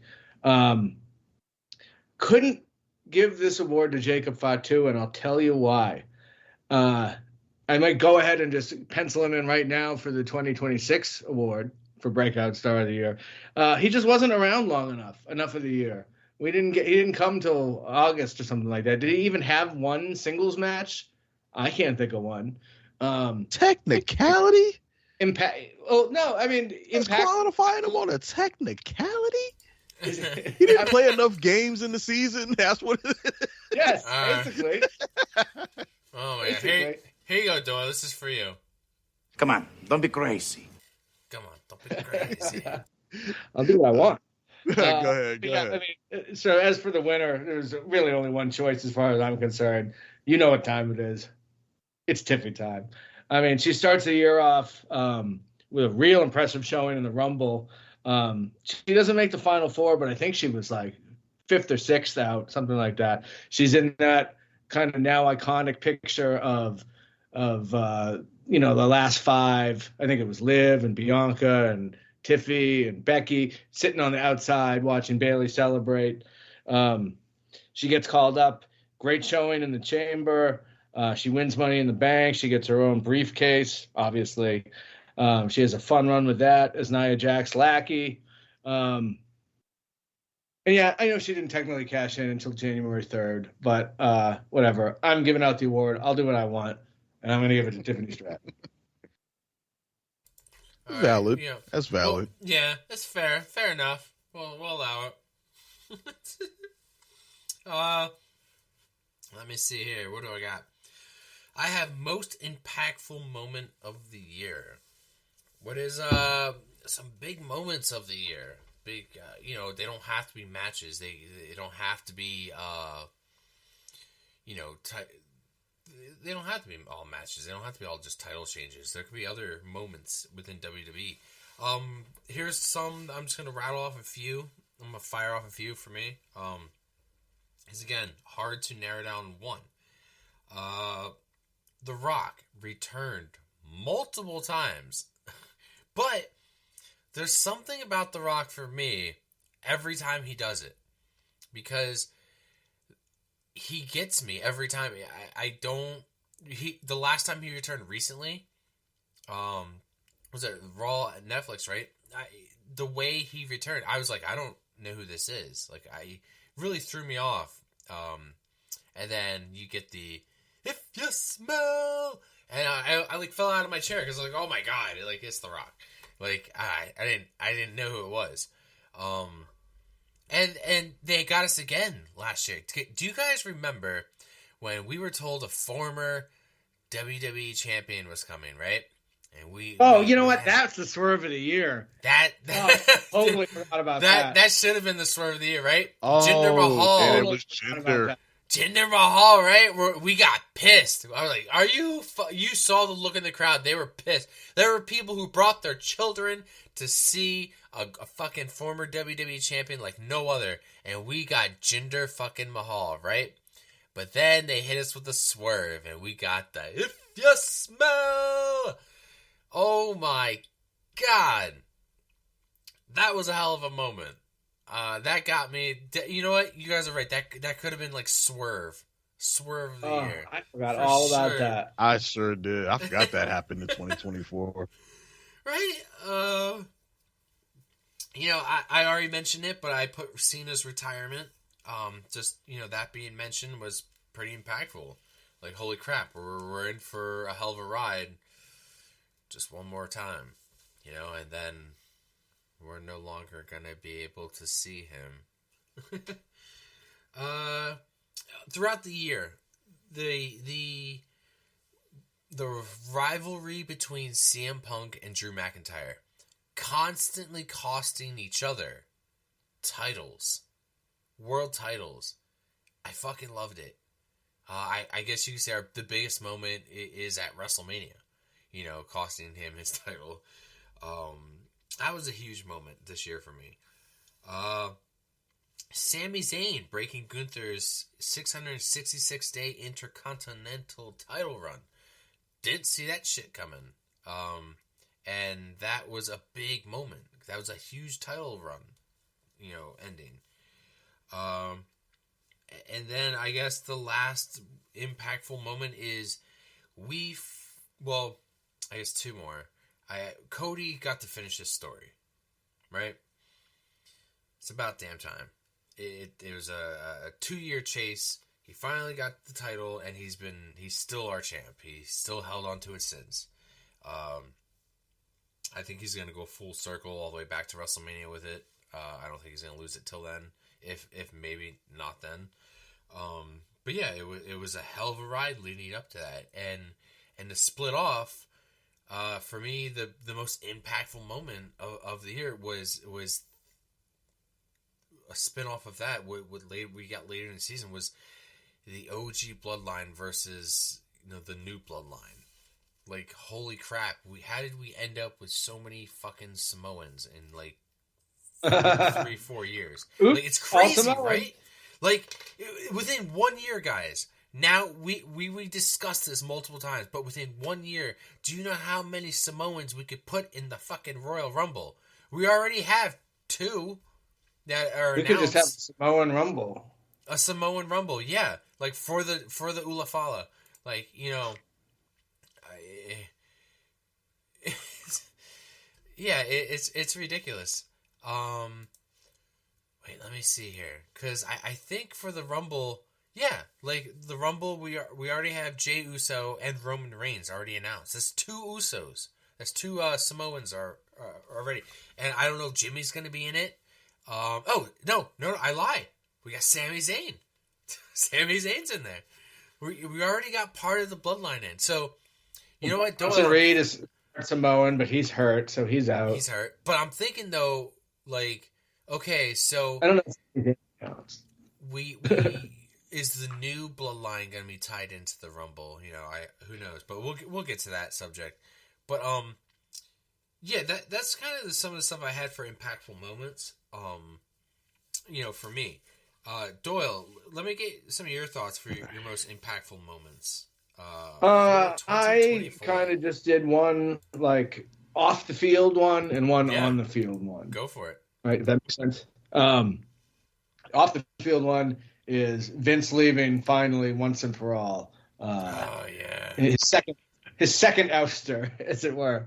I think I mean, in as much as it's a good thing, he's a piece of shit. We want him far away from the product. None of this would be here without him. You can't overlook that. It's kind of the same thing with Hogan. He's a piece of shit, but none of this exists without him. And Vince is even more so. So I mean, in as much as it's a good thing for a variety of reasons, not just because he's a piece of shit, but I think the show is better, the booking is better, the storytelling is better, and that's going to reverberate for the rest of the time WWE continues to exist. So I think that's just one of those things that we won't even know the full effects of it for maybe a decade, maybe more. But as in terms of things that didn't happen in or around the ring, I think that was by far the most important. And then the on-field one, Wayne, you skirted it, but it's just a very, very quick moment, and that was Samantha Irvin's call of announcement that Cody Rhodes had won the world title. The way she was just fucking bawling, her voice cracked. Emotion. Yeah, and that's one of the things I'll really, really miss that she brought, and that I've never, I can't recall ever seeing or wanting to see what did the ring announcer look like when they were saying it, But that was one of the greatest things after every pay-per-view, when you get the cam shot of what Samantha, not just because she's gorgeous, but because the emotion and the facial expressions, everything that she brought to the table, and just that one particular call of her just in tears, exhausted, from emotion, and the way her voice cracked and everything, just her announcement of Cody finishing the story, as it were, I thought was one of the best moments of the year. Yeah, definitely agree with you on that. Like, we didn't give a shit about ring announcers like that before Samantha. Like, we knew who they were, and we just acknowledged them just as the voice. Like Finkel, he's the voice. The whole thing of "and new" comes from him. That, but it was mostly just the voice. And Lillian, and she's kind of like the voice of the Attitude Era. So it's that. Whereas Samantha, it was what she actually did that you were invested in, and how she announced things, and she made every entrance unique, whether it was the way she would introduce the Bloodline when they were in their run, or the way she would give you the Chelsea Green, or however she did it, or even people like Gunther, the way she would put that little bit of an accent on it. Yeah, her leaving is definitely going to be probably was one of the most impactful moments. Without that, we don't get number one container. Yeah, right. that classic. Yeah. So yeah, I think that is not really notice the ring announcer until they fucked up. Right. You didn't know they were just the voice that you heard. She was probably the first one to where the person mattered really just as much as the performance. So yeah, that's definitely one that can go up there as an impactful moment, and something that will be felt, probably for years to come, or till whenever she does come back, if ever. Other ones I would bring up, which I thought about this one, but I think obviously it's just now starting to happen, so the true effects of it are still far out, from happening.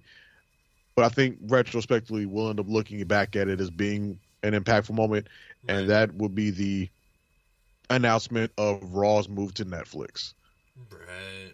You're talking about a show that's been with USA for over 30 years, outside of a couple, years in the early 2000s when they jumped over to Spike TV. Right. And well, they used to TNN. count. Remember, they'd been always the longest episodic Yeah, television. the longest running It episodic. was longer than fucking Bonanza, and Bonanza was on for fucking ever. And Yeah. Longer than I think the only- MASH and General Hospital. Yeah. Yeah, I think it was like second only to maybe like Meet the Press or something like that. Yeah. Like one of the longest running. But yeah, and now it's no longer on network television, no longer on cable. You now have to actually technically you did before, but now you really have to pay to watch Raw. And then of course we get the news today that the little dipshits over at Netflix just decided, hey, that's a whole lot of motherfuckers we added last quarter. All right, raise the price. Dude, what a dick. So now you got to pay move, right? even more.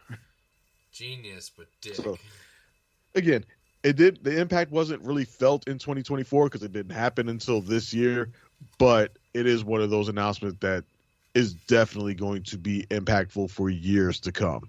So I think that is one of the most impactful moments of the year.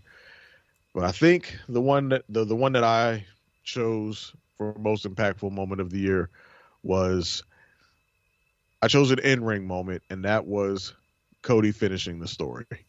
Yeah. I think it was the climax of one of the longest running and best told stories in a long time. Even though, yes, the Bloodline storyline is still going on, and obviously we've had Bloodline Civil War and Bloodline 2.0 and such, that I think all of this is kind of, I think Cody finishing the story will kind of still be looked at as the climax of the whole Bloodline saga. It's when it all came down. It's when Tony snapped his fingers, snapped the gauntlet, and Thanos turned to dust. Everything afterwards is epilogue to a certain extent. But that was the climax. And I think that really also happening at WrestleMania 40, the beginning of a new era in WWE.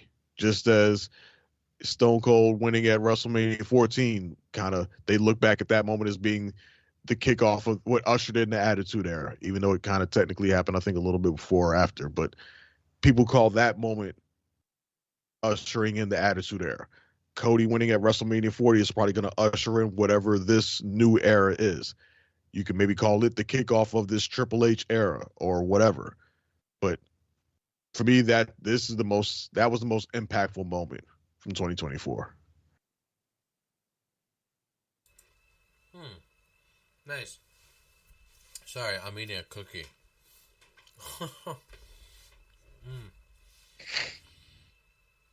Now we're going to move on to comeback of the year. Does anybody need a break? We good? I'm good. All right. I'm good. All right, let's continue. Comeback of the year. All right.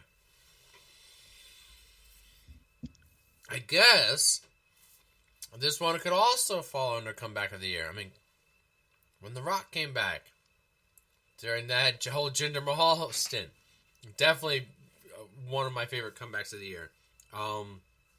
Liv Morgan coming back from injury, coming back at the Rumble, and her momentum, taking, like you said, Dre, taking advantage of Rhea getting injured. Her momentum going from injured to women's champion and taking over Liv Judgment Morgan Day. revenge tour. Dude, yes, right? And then, you know what? I only have one other one. You know what's a good one for me? Naomi coming back.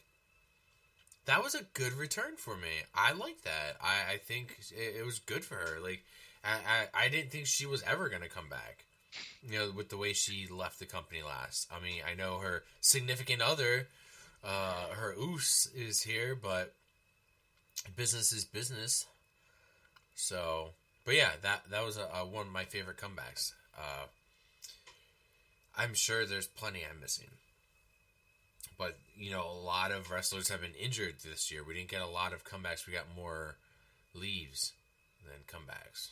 Yeah, more going outs than coming backs. Yeah, really. So, The Rock just returned like 4 or 5 times this year. That's about it. So, Dre, what do you have? My comeback of the year does go to The Rock, but it's not the Jinder Mahal moment or anything like that. It was The Rock coming back as the final boss. Yes. It was pretty much from the WrestleMania press conference on through WrestleMania. That to me was the comeback of the year, because this was The Rock showing everybody that he still has it. Right. And not just that he has it for one night where he can come in and pander to the crowd and give his catchphrases and get the pop. That's easy. That's light work. We know he can do that in his sleep without thinking twice about it. He did it multiple times. He's done it pretty much consistently over the years. But for him to come back and really put the time in to be on Raw for that whole run up to WrestleMania and be a heel, for them to have pivoted on a dime, basically, with all the controversy that surrounded the WrestleMania booking, And for him to say, all right, fuck it. I'm going to go heel. And I'm going to remind y'all just of how damn good of a heel I can be when I'm on my game. And he was on it 100% and reinvented himself again as the final boss. You know, changed up the theme, brought back the Hollywood theme, made it work, you know, giving us great moments like him whooping Cody's ass in the rain and leaving him bloody, cussing on TV like there's no tomorrow and saying, who gonna check me? You know, don't forget that line, you know, this is what happens when you fuck with the final boss. Like that's a bar, that's a line that will be remembered. And then topping it all and culminating with him giving us a match at WrestleMania where he worked for nearly an hour in that tag team match with Roman and Seth and Cody. He didn't just play. He didn't play it safe. He didn't sit on the sideline and just come in for the moments. No, he genuinely worked that match like on just as hard as everybody else. So for me, Rock coming back as the final boss and reminding everybody just how damn good he is, just how damn good he still is. That's the comeback of the year for me. You know what's honorable mention? Cameo, really, not really a comeback. Where I lost my voice, man. I lost my voice at WrestleMania when The Undertaker came back. Because I thought we were getting Stone Cold. We ended up getting The Undertaker. I didn't see that shit coming. I lost my voice. But that's an honorable mention. Doyle, what's yours? When your voice came back, that could have been one of the comebacks of the year. Oh my god, yeah, it's like 3 weeks. Like, But Wayne, to your point earlier, I feel like there was more go-ins than come-ins back this year. Yeah, I mean, The Rock came back, Raquel came back. Remember, we saw Trish this year. Remember? Yeah, thank you, Trish. Yeah. It felt like Rollins came back 4 or 5 times. But there was only one choice for me. And it's somebody that was, I think maybe because they were around all year, you forgot that the year started for them as a comeback. But nobody mentioned Liv Morgan. I did. Wayne did. He touched on it briefly. Oh, did okay. Yeah. My mistake. You know, she returns at the Rumble. She's runner-up again. You know, and it isn't long before she's taken Rhea out, won the title, took her man, reshaped Judgment Day. You know, this is really the year where she kind of everything clicked for her. You know, she kind of put all the pieces together. You know, is she the female Will Ospreay? No. But she has improved leaps and bounds in the ring. You know, she was kind of a joke until this year, really. You know, like you know, when she was winning titles before beating Ronda Rousey, or whatever, it was like a fluke kind of thing. You know, but she's not a joke anymore. And you know, I think what she maybe lacks in physical prowess, she's made up for by stepping up her ring psychology game. You know, on the mic, yes, she's benefited from getting to play off Dom and Rhea, who are 2 of the best in the business. But I feel like, you know, that hardly guarantees you're going to succeed. She could have just as easily sunk like a stone, you know, but instead being put up next to them, I think she definitely leveled up. And for me, nobody's return in 2024 had nearly the impact that Liv's did. And she won the nonsense Saudi Cup thing or whatever. You know, maybe not a big deal, but I guarantee when they're talking about her Hall of Fame resume, that'll be up there. You know, so yeah, I mean, because she was around all year, maybe we forgot that her return at the Rumble almost a year ago, but she was my comeback of the year. Yeah, that's a good one. That's a good one. Yeah, you do kind of forget that she did start the year on the sideline. Right. We just think about all the things that she did do from the Liv Morgan Revenge tour onward. Yeah, and she said all that stuff she was going to do, and she did it. Sweet. Yeah, good one. Good one. Yeah, man. Awesome. You could almost say she had a breakout year. One could say. All right. Let's move on to Tag Team of the Year. Phooey. Tag Team of the Year. Now, this was rough. Why? Because I was looking through the men's roster and looking at the tag teams. granted, who's had the tag titles for the majority of the year still didn't persuade me to pick them. Just because you have the gold for a certain amount of time doesn't make you a great tag team champion. I mean, you can have very boring, long title runs, or you could have title runs where you don't defend the titles whatsoever, and they're just part of your stable. Judgment Day. Judgment Day, yes. With that said, I mean, it's clear as day. There's only one tag team that stands out for me all year, and that's Jade Cargill and Bianca Belair. I mean, come on. It's what Cameron Grimes would say, straight to the moon, baby. I mean, that's where these two went.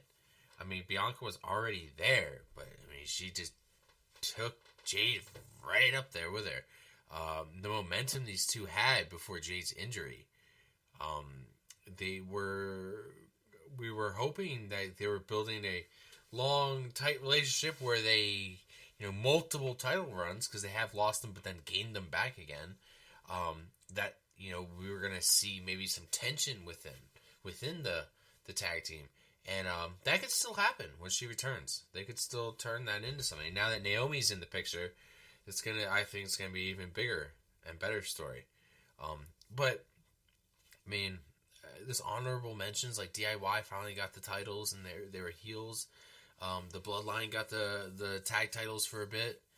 Awesome Truth finally got the tag titles this year. We got Motor City Machine Guns came in. They're a great tag team.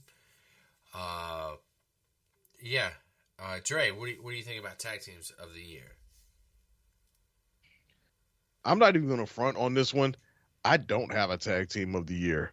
And the reason why I don't is because I feel like tag team division as a whole was just so underbooked this year. It was almost treated as an afterthought so much. There was really nothing high profile that occurred with the men or the women. I mean, we got nice feel good moments with, R-Truth reuniting and winning the tag team titles at WrestleMania, but then they lose them to shortly thereafter to Finn Balor and JD McDonough, who have done jack shit with them all year till they finally dropped them to War Raiders. That was nothing. On the other side, the WWE Tag Team Championship were won by Theory and Grayson Waller, who again didn't do jack shit with them until they finally dropped them to. Who the fuck did they even drop them? Did they drop them to Motor City Machine Guns? Or was it some other team that won it before Motor City? Yeah, I think I can't. Exactly. Yeah, exactly. The fact that we can't remember it speaks to just how how weakly booked the tag team divisions have been all year. And yeah, they're finally now starting to do something with the WWE tag team titles on SmackDown, where at least we're getting some sort of ongoing week to week developments and these segments. But for most of the year, they've just been there as afterthoughts. And I would have loved to have given it to Bianca and Jade like as you did, but they had their moment and then Jade gets injured. I could maybe reach and try to give it to the trio of them with Bianca, Jade, and Naomi, because one, they gave us that iconic moment that I still have saved in my phone, was the picture of all three of them pointing up at the WrestleMania sign, which was a beautiful moment, followed by the match that they had against, wasn't it Damage Control at WrestleMania? I think so, yes. No. Yeah, Asuka, Io, and Kyrie, was it? Yeah. That they faced? Victory. Yeah, they had that good match, but then nothing really came about from it. Then Bianca and Jade win the titles just to lose them at Clash of the Castle on some bullshit, just to finally win them back and then defend them. But as good as they were, it still didn't really do anything for the women's tag team division as a whole. It's still terribly booked and underappreciated and underdeveloped, and they're just kind of just high profile holders of the titles, but it's still not doing anything. So I struggle to give them the award when their reign hasn't done much for the division as a whole. I think if anybody should probably get it, it would be a tag team that I didn't pay attention to this year, but from the research I was trying to do, figuring out who to pick, wound up hearing a lot of things about, and that would be down in NXT, and that would be the team of Fraxium, of Axiom and shit. Can't even remember the other guy's name, but Nathan that would be Frazier. a little, Nathan Frazier and Axiom. But that would be disingenuous for me to give it to them because I haven't followed them that much throughout the year, but I know they've held the titles throughout the year, and they've been doing some interesting things with their teaming of them having constant friction, but having to work through it to keep the titles. But again, I haven't paid that much attention enough to really give a valid argument to them. So this year, I just feel like this was just a down year as a whole for tag teams in general. So it's kind of hard to give anybody tag team of the year. I don't know that anybody really separated themselves from the pack or did anything noteworthy to rise above everybody else. Right, and there's nothing wrong with that. Like, it just shows, like, that this year, the tag division or 2024, the tag division just wasn't that strong. Because the previous year, we were like, oh, like, it was KO and Sami Zayn, or it was the Usos, the Bloodline. Like, it was a lot easier back then because the tag division was doing better. And that's why I'm not gonna get rid of, stuff like this because it's just a bad year or we didn't have a lot of botches this year. Like, that's. And 2025 could be an up year for tag teams. We could see them really rise up and do something this year. I hope so. Yeah, exactly. So I hope next year we have more awards for this. Doyle, do you have any you want to put in? Yeah, I mean, I'm pretty much in the same camp as both of you guys are. Yeah, I keep hearing about Fraxium or whatever, but I know Axiom just because he has the mask. I don't think I could pick Nathan Frazier out of a lineup. If you showed me three guys and said which one's him, I think I could. I would have a 33.3% chance of being right. And I know they can go in the ring too, because I have seen one of their matches. Things about him. I just hardly ever watch. I watch the women's clips on social, and that's about all I see. Anyway, I saw one match they had with Cedric Alexander and Javon Evans, and it was a banger. It was a banger of a match, but that's literally all I saw of them last year. Yeah. It was fun to see Awesome Truth get a little run. There was a fun Mania moment. DIY was good, but they were like too little, too late. Same with the Motor City Machine Guns. Yeah, I mean, I gave it to Jade and Bianca too, kind of out of lack of anybody else to give it to. On the plus side, I mean, they did lose the titles, but they weren't beaten for them. They lost them in a multi-team match, I think, right? Yeah, it was a triple threat. So they held the titles for most of the year, and they actually defended them, unlike almost every other team that held a tag team championship this year. And they did it on Raw and SmackDown and NXT. So, I mean, it's kind of like being the smartest stupid person. But, I mean, of course, we love Bianca on this podcast, I think. Jade, I can kind of take or leave. But, I mean, Bianca's always going to get some award from me. And no matter what, unless she's dead or in jail. So that's the one I'm going to give her. Awesome. Hopefully next year she'll be in the female superstar of the year contention. Yeah. All right. Moving along, we got three categories left. Let's talk about promo of the year, guys. I had to dig deep because I'd be listening to a couple promos and then I would forget. Damn, there's another promo. Damn, there's this promo. Damn, there's this one. And I was like, I gotta narrow it down to one. And it was hard.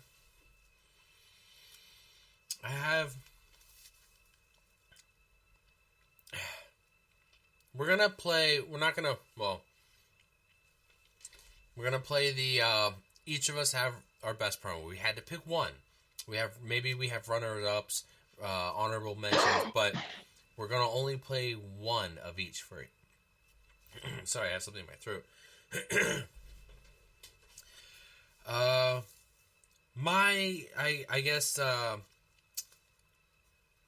runner-up, or honorable mention, I guess you could say, would be the full New Day dumping on Big E, basically dropping him. That we played it on the show when it happened. Definitely one of my favorite promos of 2024, along with shocking moments and heel turns and many other things. New Day won a lot of things this year, leaving here tonight with a lot of trophies.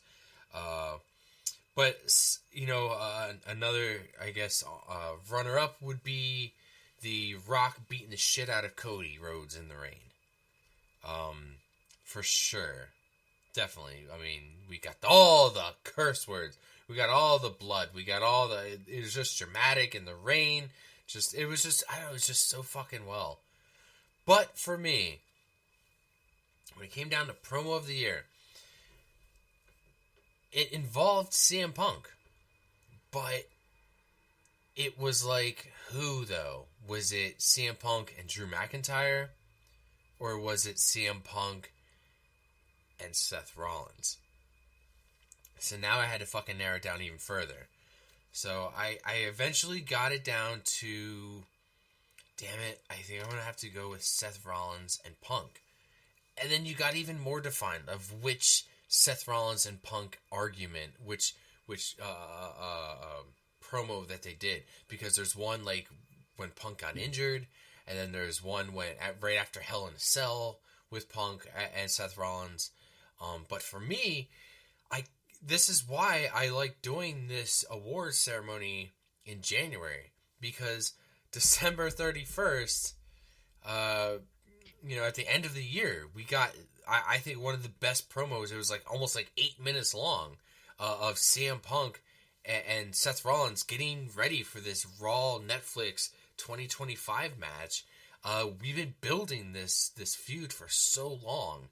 It's been cooking for like 10 plus months. Injuries have set it back, but even though it was set back with injuries, ever since Punk has entered returned back to the company, I think of 2023, right? But since he's been back, like this whole feud's been on the back burner and cooking, but it's been in a crock pot. There we go. That's what I'm going to say. It's been in the fucking crock pot, because when it was finally ready to be served, it was fucking great. And just basically, they were discussing throughout the argument of why this match hasn't happened yet. I was busy, Seth was saying I was busy defending championships and raising kids, which you wouldn't know anything about. So a lot of stuff kind of hit hard, to home. And, Punk was saying that, stuff like, you've been thinking about me for 10 months. You haven't even been, on my mind. You're not even a thought in my mind because I've been doing stuff. It's just, Alive is just hit hard. And I enjoyed it because I'm a fan of both. That's what I loved about it. And there's just so much passion within it. So with that said, I mean, here you go if you want to listen to it. Took his ball and went home. The most industry plant, cliche bootlicker line I've ever heard in my entire life. What paragon of virtue did you get that from, huh? Who originally said that? That wanted to turn the people against the boys when he got told no, or when he got told you're wrong? Did Stone Cold Steve Austin take his ball and go home? I haven't seen the man around these parts in quite some time. Did she take her ball and go home too? Or is it just me, Seth? You want to tell these people that I turned my back on them? You want to tell 15,000 strong in Houston that I abandoned them? When in reality, you just want to cry because I abandoned you. I was sick and tired And I left this place and you stayed and you ate it. We both made our choices. We both made our decisions. I have no regrets. None. I don't want to talk about the last 10 years. Let's talk about the last 10 months. Seth, how's your neck? Good. How's your knee, Nat? How's that knee? How's your insides? Because I watched Big Bronson Reed hit you with 6 tsunamis. How's your pride? Because you didn't get a modicum of revenge on him, and you saw me break his ankle in War Games. Self-proclaimed best in the world? Yeah, because I believe in myself. Self-professed martyr? You're damn right. I came back. I didn't want to make friends. I said very publicly, I'm here to make money. And next week, oh, baby, I get to make a boatload of cash, making you the victim you so badly want to be, little brother. Oh, cut that crap, man. Cut that little brother crap. That don't work no more. You know the difference between you and everybody else that left? They actually did leave, all right? My wife, she's taking a break to raise a kid. I know you don't know what that's like. Stone Cold, he said it was the biggest mistake he ever made. He understands about change, all right? You left. You wanted this place to die with the echoes of those CM Punk chants. You went on your buddy's podcast, tried to tear this place down. When that didn't work, you took every single shot you could to try to kill this place, and you still couldn't do it. And then you took a big chunk of change to go join the competition. How'd that work out for you?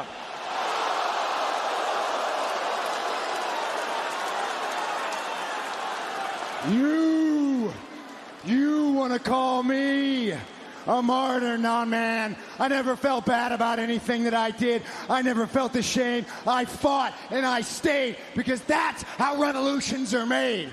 All right? That's how they're made. They're made in the trenches, not by cowards who abandon their families. You stay in the trenches, you fight. That's how we win the war. And we won the war. And you want to come back in here and you want to wave the flag with us? No way. You can't big brother me anymore because I'm the damn big brother. So you will take another 10 years off after the 6, but it's not going to be a decision you make. It's going to be one I make for you.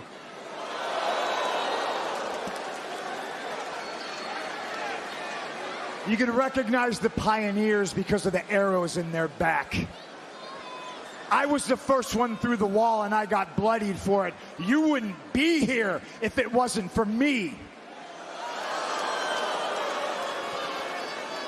I loved the place I worked.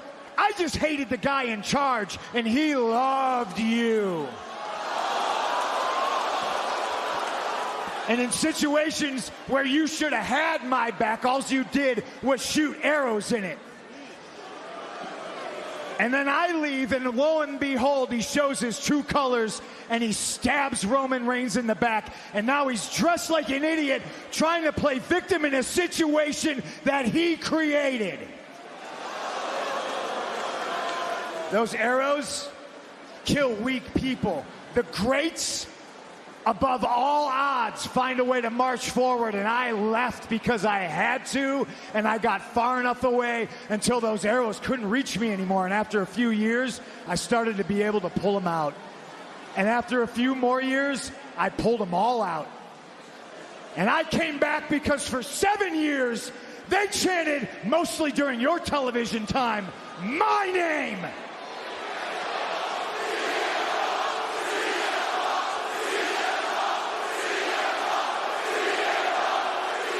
I should be dead, Seth, but I'm not. And oh, aren't the arrow throwers mad? Next week, those same arrows that were supposed to do me in, I carry to this day. And I'm walking into LA, Netflix, live and in living color, with a fistful of arrows, and I'm gonna jam them down your corporate throat.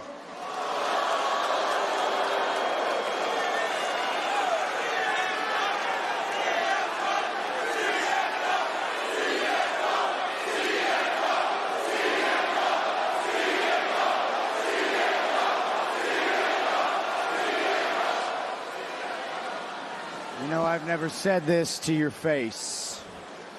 Maybe once upon a time you were a pioneer. What you have become is a cancer. You are a cancer to that locker room. You are a cancer in my brain. You are a cancer to this business. And cancer does not cure itself. The only way to defeat it is to cut it out. So in 1 week, you bring your fistful of arrows. I'll bring my eyes of fire and my heart full of hate and rage, and I will burn you to the ground.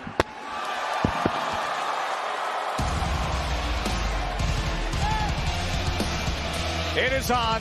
Punk and Rollins headlining what is arguably the most loaded card in Raw history.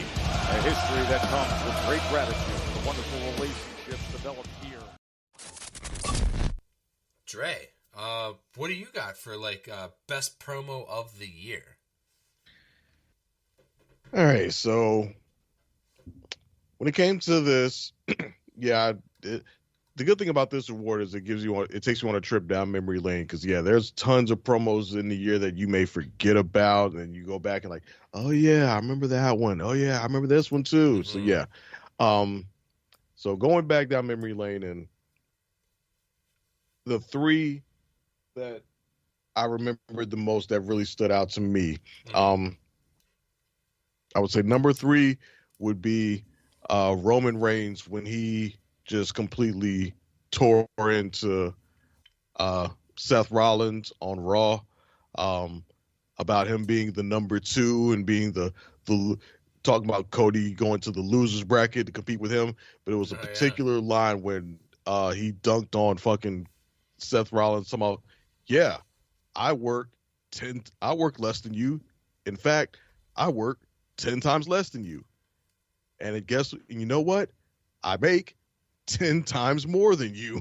Yeah. I was like, that was such a fucking cold ass line. Right? He asked, let me ask you guys, would you rather have Seth Rollins money, or would you rather have Tribal Chief money? He just freaking eviscerated Seth Rollins in all of 2 minutes. That was fucking cold blooded.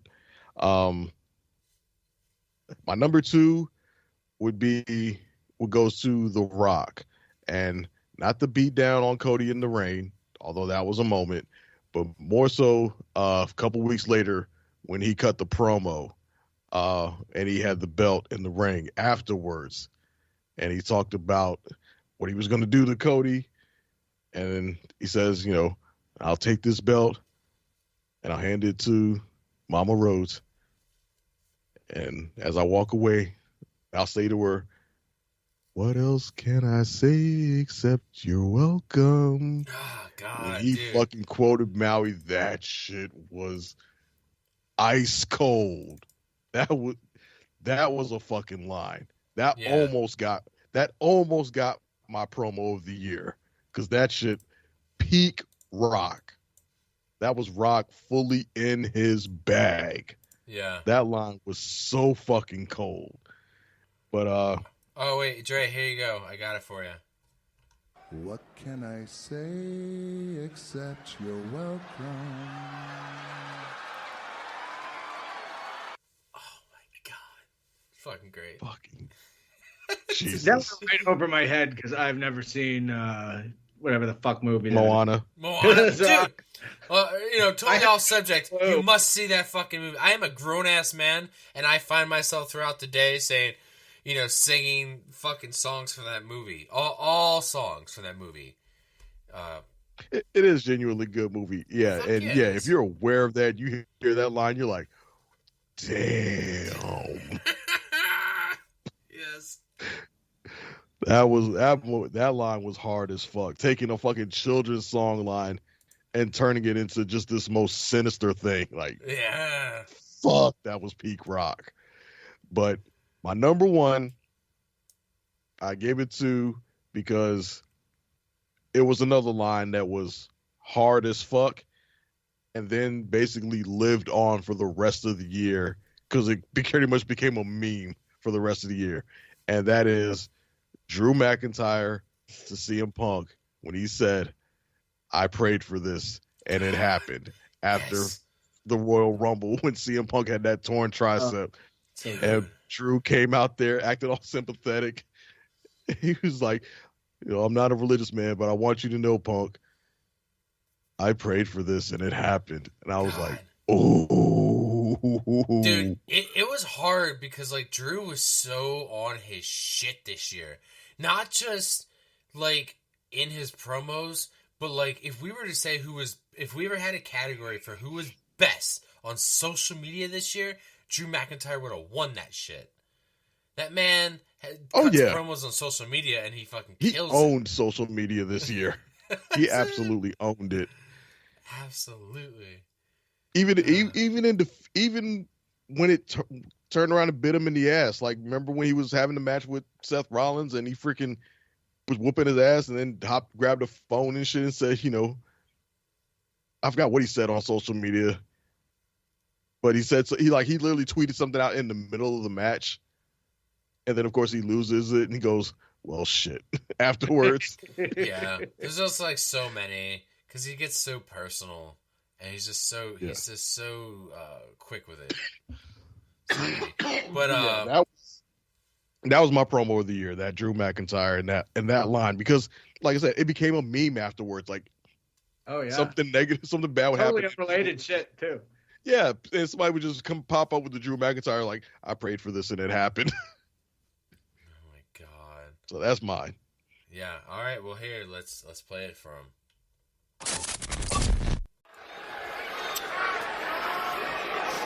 I've said some terrible things about you since you returned to WWE. And I meant them. You were a terrible person to me in the past.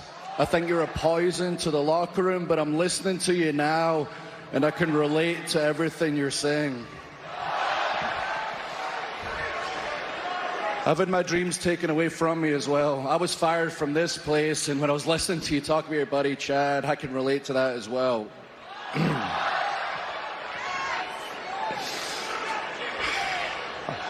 I don't know what I believe in. I've went through some changes recently myself. I've never been much of a spiritual person. But I want you to know this. I prayed for this and it happened.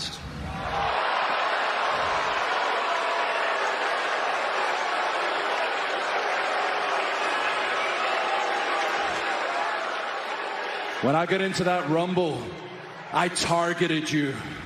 I violently assaulted you. I could not let you win that thing. Our champion, he's went down. He's taken the title as far as he could till his body broke. He's done a great job. Who's going to take it to the next level? I couldn't let it be you. And you eliminated me. And I couldn't sleep that night, and I was so angry with myself. Then I heard the news the next day. And I slept like a baby last night.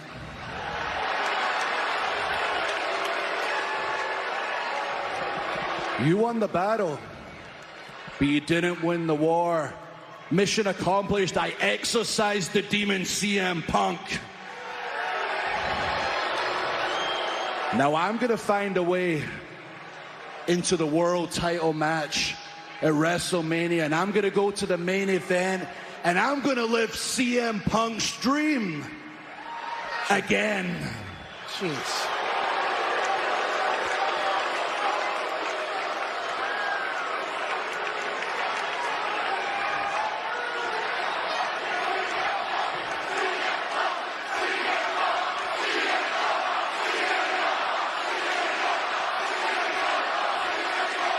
Punk, don't lower those eyes. Look me in the eyes when you speak to me, please.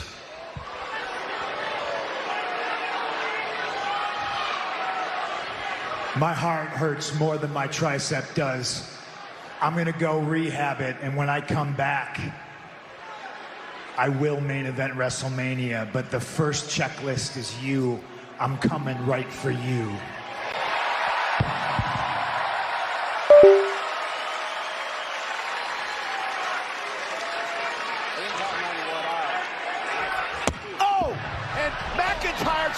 a cheap shot at a one-arm CM Punk. All right. Doyle, what's your promo of the year?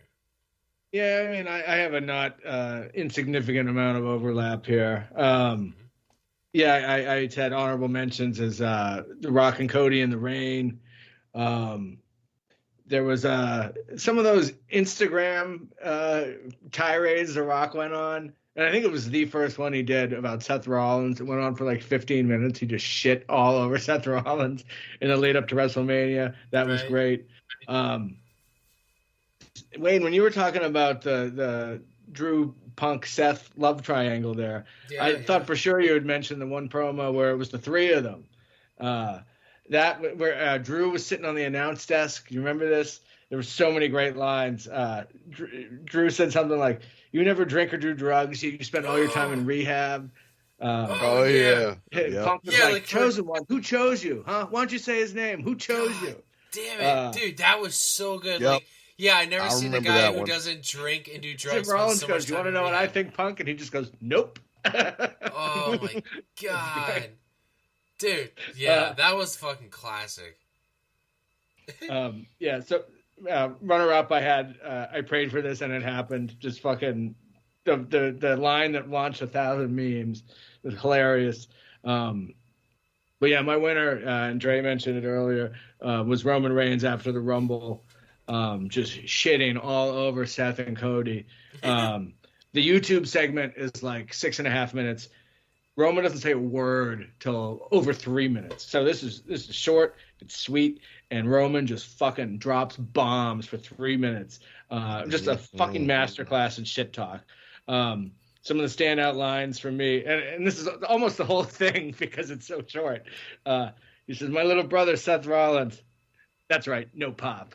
When the crowd, then he proceeds to shit all over the World Heavyweight Championship.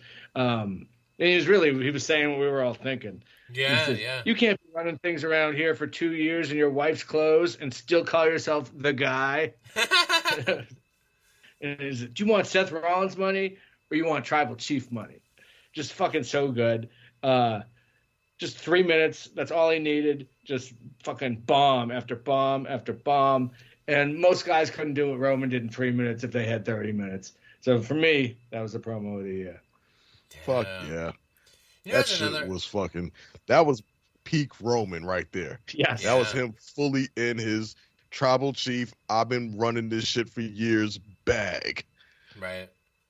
I also He's like, he got on stuff like, you tried carrying on your back and look where it got you. Yeah, he started limping around and shit.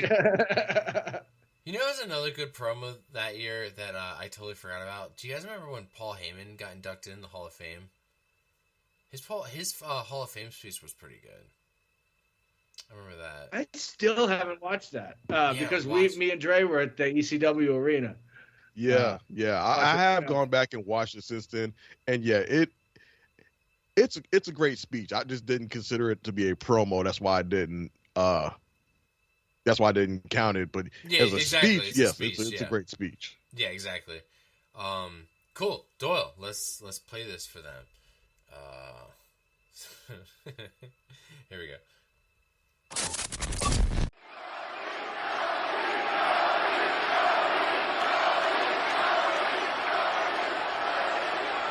Oh, we'll get to him, but first, Birmingham, Alabama.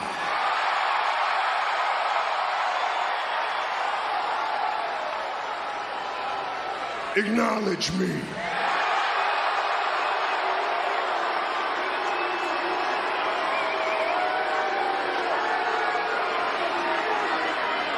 Now, the wise men will tell you,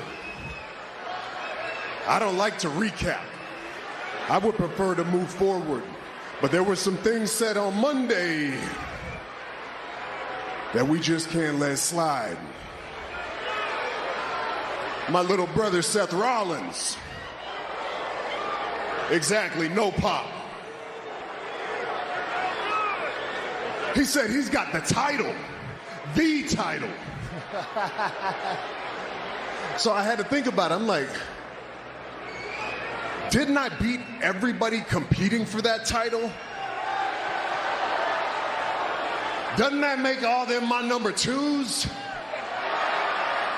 Shouldn't we call that the loser bracket title? And then he had the audacity to say that he was the guy.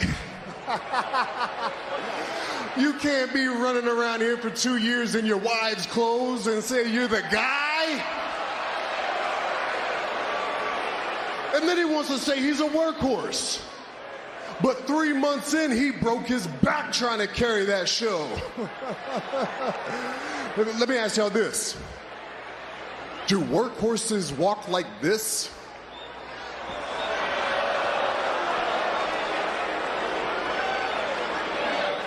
Hell no. And then he wants to attack my schedule? Oh, come on, this is simple. I work less than you, yes. That's true. Actually, I work like 10 times less than you. And I still make 10 times more than you. So I'll ask y'all, you want Seth Rollins money or Tribal Chief money? But see, Cody, he's an idiot. He's got values and all that crap. He don't really care about the money, I don't think. So I'm gonna break it down to him very simple. This is simple math here. Cody, I'm not gonna beg you like the other guy. You can either be the very best number 2 in this industry, or you can take a crack at number 1 again. It's your choice.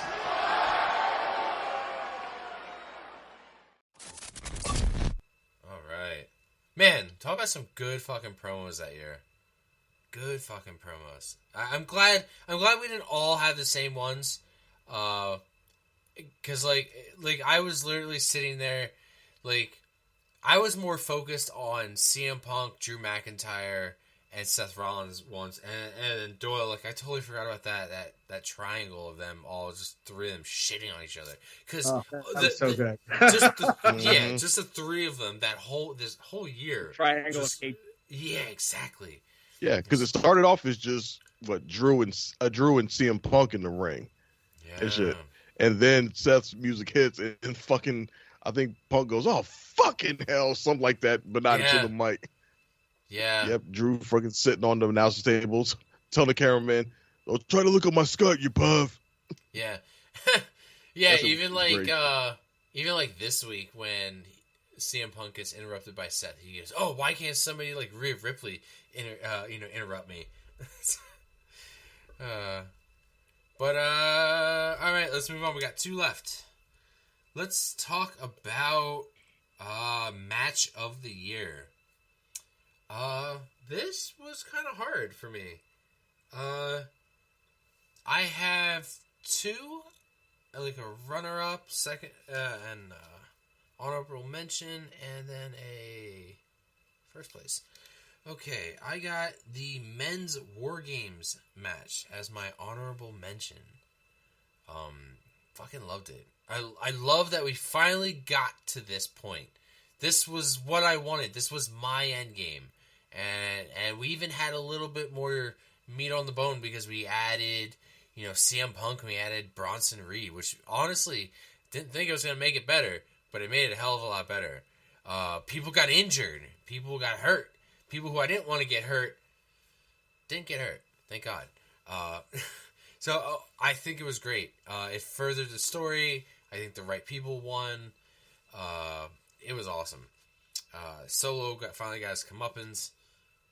Loved it.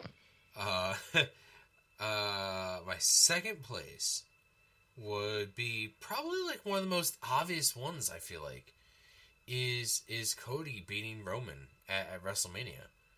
And I'm going to say it. I think a huge reason, too, is why it resonates so much is because I was fucking there. We were there together. It was such a huge moment. It was literally, like they said, like one of the biggest WrestleManias of all time. I mean, we were there for 2 days. And this story even went further, like within 2 WrestleManias. It wasn't. It didn't get its own WrestleMania.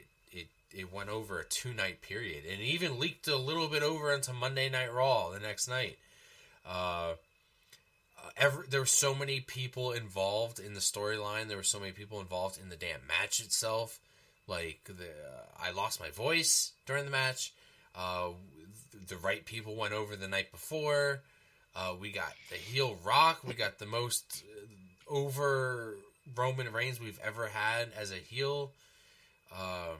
The longest title run in recent history. Like it was just everything. I totally understand why it should get first place, but it was second place for me, because for me, finally getting these 2 men into a fucking cell with CM Punk and Drew McIntyre.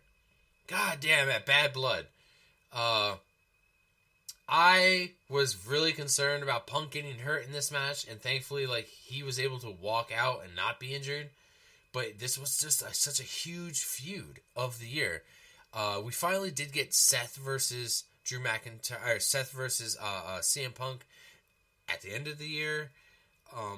But the other match that I was dying for all year was Drew McIntyre and CM Punk. Dude, this build toward this was just cooking for so long. I mean, these guys were consistently screwing each other over, throughout the year of winning titles, to the point where even like Punk screwed Drew out of a title. Like he had the title for minutes at WrestleMania, and screwed him over, and he lost that title. And that elevated the feud even more. When you couldn't think of any way to put these guys together, then they put them in a Hell in a Cell where they beat the shit out of each other. Used all types of tools and stuff, and weapons. I fucking loved it. But that for me was my match of the year. I kind of hope you guys have different ones, maybe. Dre, what do you have for matches of the year? All right, so I got 3 of them, and to me, they all represent 3 different peaks of professional wrestling. Awesome. So my number 3 represents the peak of sports entertainment, the pageantry, the performance. Okay. Throwing everything you've got at it as big as possible and putting it all out there, completely emptying both cannons. And that's Cody versus Roman at WrestleMania 40. That's as big as it can get. That's peak as you can get. Cody finishing the story, climax, new champion, Samantha's, calling of the winner, fireworks, you're there, all of that. It's peak, as big as you can get.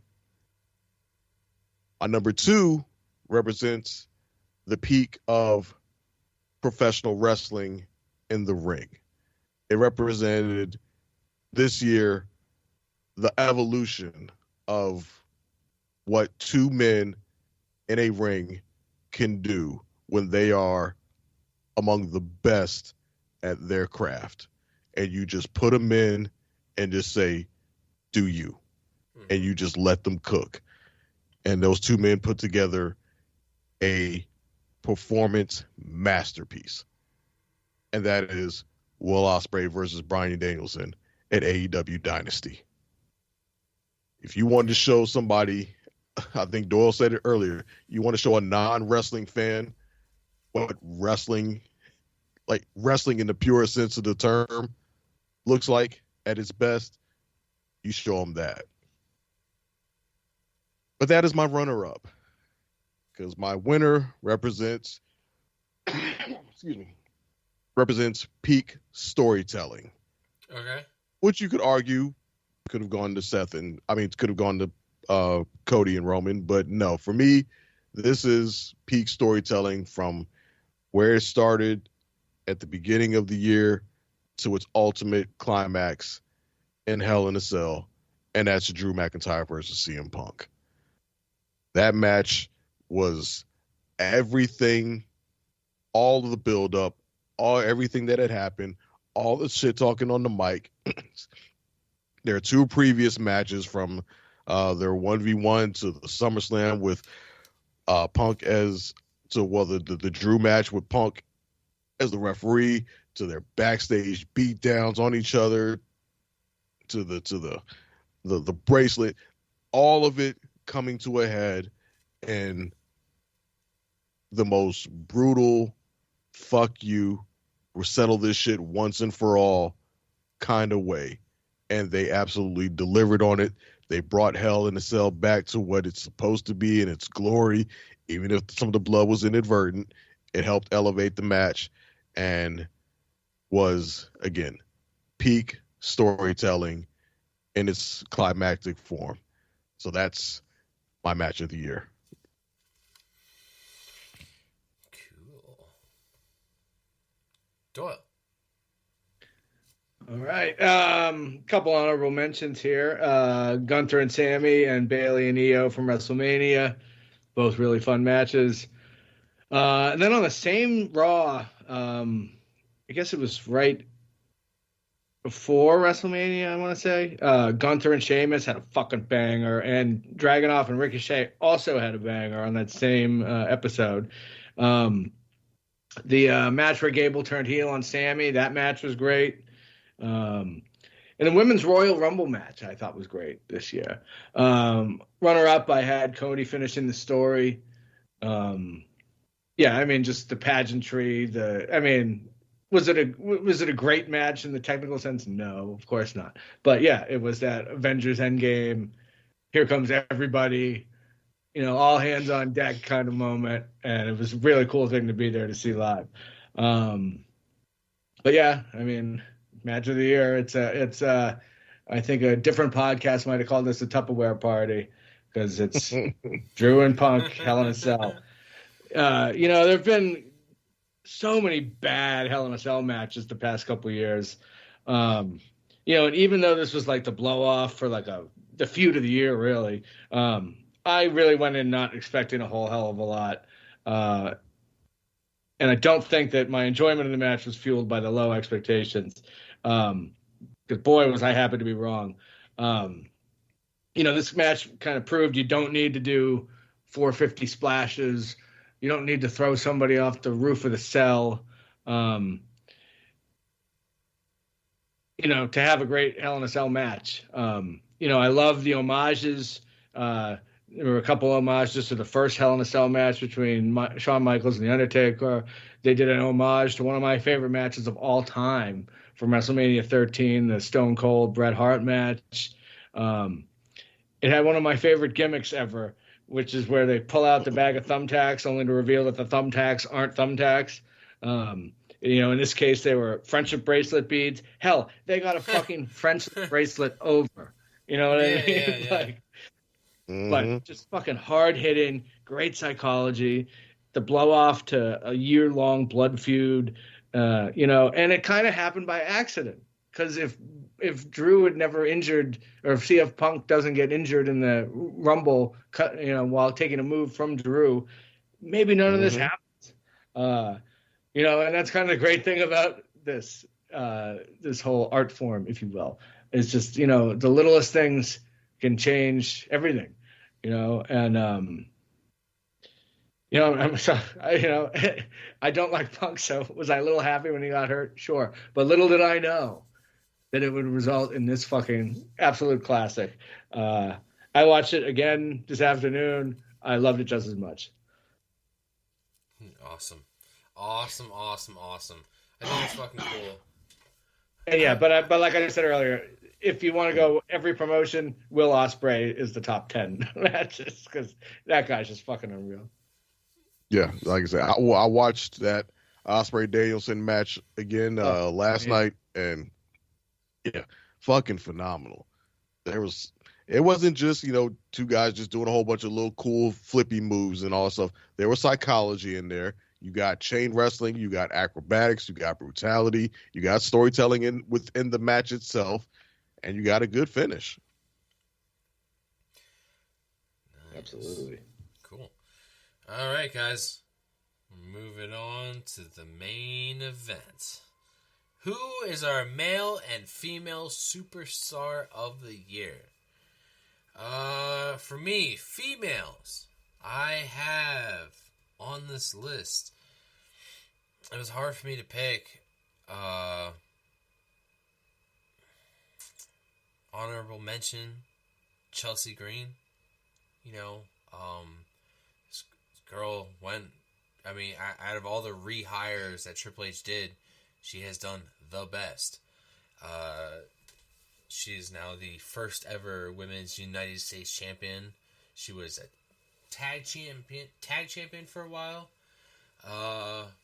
You know, I'm glad that they have a gimmick for her that works. She's pretty good in the ring. She has another wrestling superstar that works with her. She's currently our champion.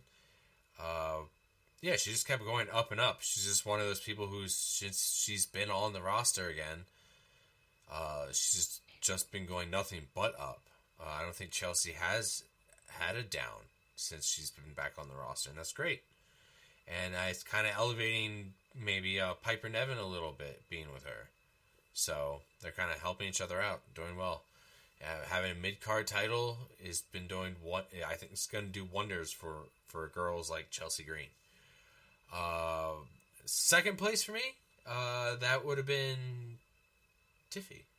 I mean, we talked about it through and through already on this episode, how Tiffany Stratton has gone from, you know, from NXT to the main roster to Money in the Bank winner to, you know, full-blown women's champion, WWE champion. I mean, it's fucking awesome within a year's time.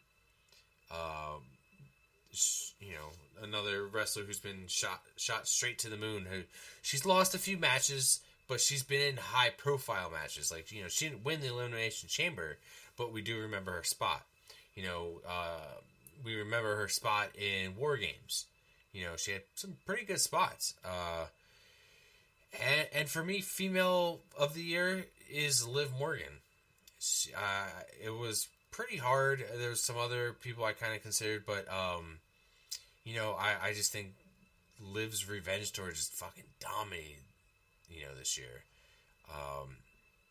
You know, like I said, coming back from injury, being a surprise entrant in the Rumble, that was, you know, shocking when she came back, and, you know, taking Rhea out and taking advantage of that injury, and then just taking over Judgment Day, taking Dom, and then just taking her gimmick and character to a whole new level. Like you said before, Dre, earlier, like when she beat Ronda Rousey, I mean, it was hard to take her kind of serious because she kind of won that on a Money in the Bank cash-in, and I still didn't take her that serious as a champion, but now, very serious. Very, very serious. And she's still with Dirty Dom. For male superstar of the year, you know, honorable mention, believe it or not, Roman Reigns. This guy lost everything this year. He had it all, and in the middle of the year, he lost it all. He lost his Usos. He lost Jimmy and Jay. He lost Sami Zayn. He lost the Wise Man. He lost his Gold. He lost his Ula Fala. He lost Solo. He lost his whole tribe, man. And he got it all back. But as a face, but kind of not a face. Like, Roman's still kind of heel, right? I mean, like, it's kind of undecided. I you know, like, he's just that loved. Like, it doesn't matter if he's heel or face. We still, you know, acknowledge him.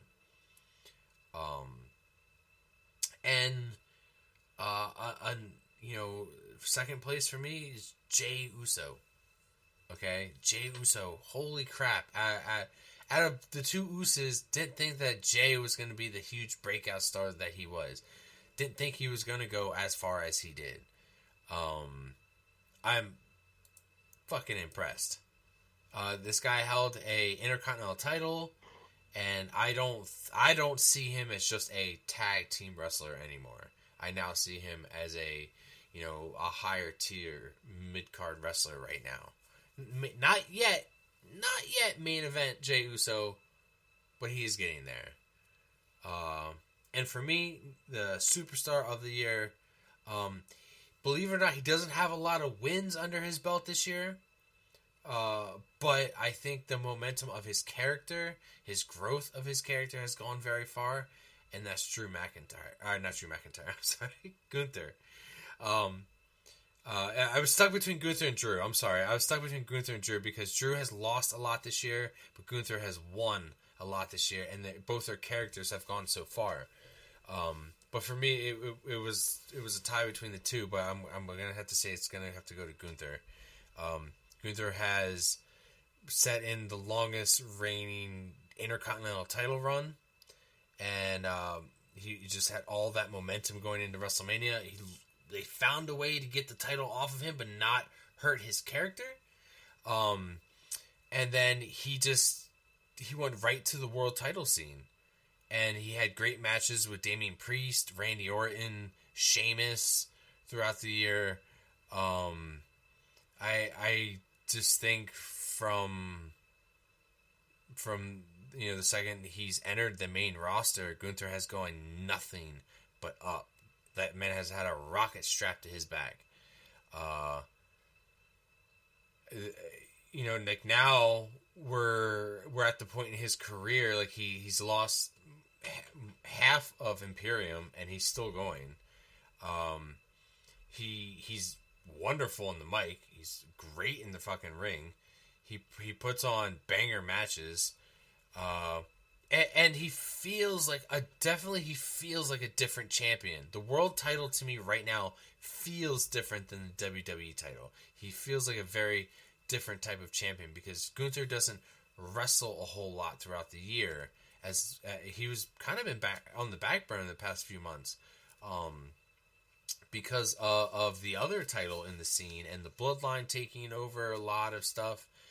He just wasn't in a lot of matches. I think here I have a list. He was only in. He was at the Rumble. He was at WrestleMania. He had a match, King and Queen of the Ring, SummerSlam, Bash at Berlin, Crown Jewel, and Survivor Series. That's it. Because he was used very wisely throughout that year, and now we're at the point where we're trying to figure out how to get the gold off of him and get him in another high-profile match without the gold on him. But, yeah. Like I said, I also consider Drew McIntyre, but guys had a lot of losses this year, even though he had such great character growth. Dre, before I ramble on forever. All right. Give me what you got. So with my male and female wrestlers of the year, my philosophy is always just as it was last year. The ones who were carrying their divisions or the company the most, who were putting in that work consistently out the year and doing the carrying. So a couple of honorable mentions. I'll start on the women's side. Definite honorable mention to Liv Morgan, because yeah, you could argue she was definitely holding down the Raw women's division in the absence of the big name stars like Rhea, who was out injured, and Becky, and the absence of a Charlotte. She definitely took her game to the next level, and that definitely deserves recognition. Same for Toni Storm with her character work throughout the year, and Chelsea Green by that same token. Their character work definitely got them over and took them to the next level this year. Honorable mention to Tiffany Stratton as well.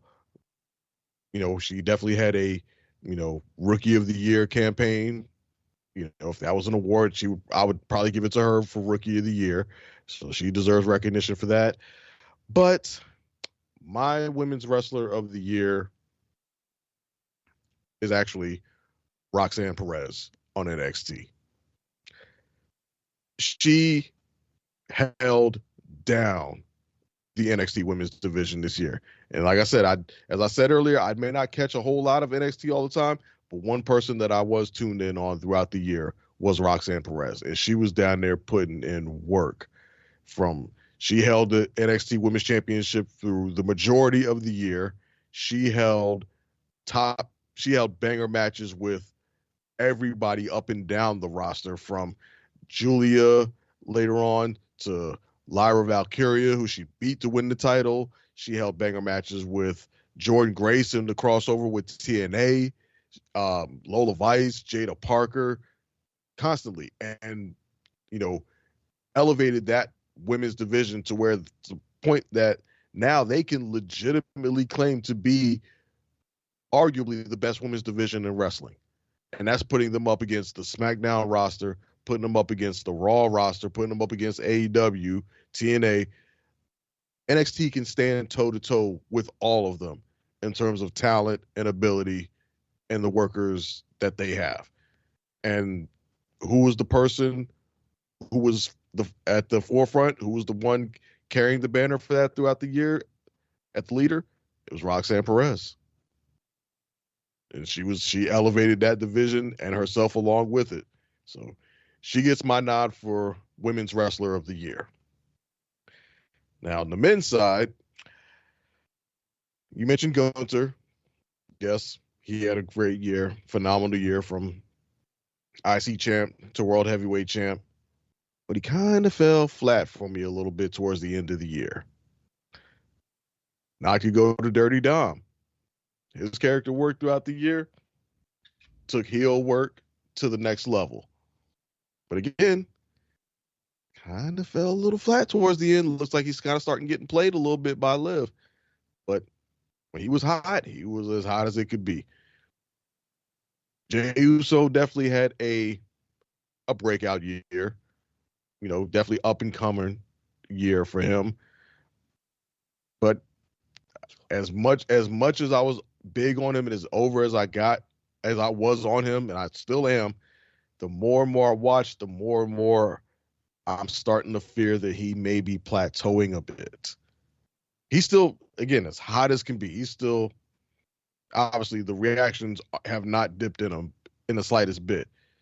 But it's more so on him of where's that next level. That's the next thing I need to see from Jey. I need to see him take that step to the next level, and not in terms of booking, but in terms of his individual performance. That's the next thing I want to see from him. But he did have a year worth noting. Same thing with Drew. Obviously, his heel work. If we were separating between face and heel of the year, Drew would be my heel of the year, without question. But my choice, it may feel like a safe choice, but I'm going with Cody Rhodes. I think Cody Rhodes really, solidified himself as the face of the company now. He has taken that title from Roman. Roman is maybe still be over as hell, may still be that top guy, but Cody has done now what The Rock did to Stone Cold back in 2000. He took that mantle and said, I'm the face now. I'm the guy. Yeah, you might be 1B. You might be number one with me, but I'm 1A now, and you're 1B. And I think Cody did that this year between finishing the story, and some people might be down on his run or think he hasn't had that great of a run. I disagree. I think he started off good with having good matches with AJ Styles in the series that they had, leading with the I Quit match. I think he moved on and had bangers with the tag team match when he got back with Roman, when they teamed up and formed their thing, which, by the way, just segueing back to our promo of the year, that sequence that they had in the stadium, that we kind of forgot. I should have brought that up as one of the promos of the year, because I thought that shit was phenomenal. Outside of all the overproduction from the beginning, once they got face to face, that was dope. But yeah, from the start of the year to the end of the year, Cody held it down as the face. He put in the work and really carried the company throughout the year. So for him, to me, he's my wrestler of the year. Awesome, man. Cody Rhodes. Doyle, how do you feel about this, man? What do you got?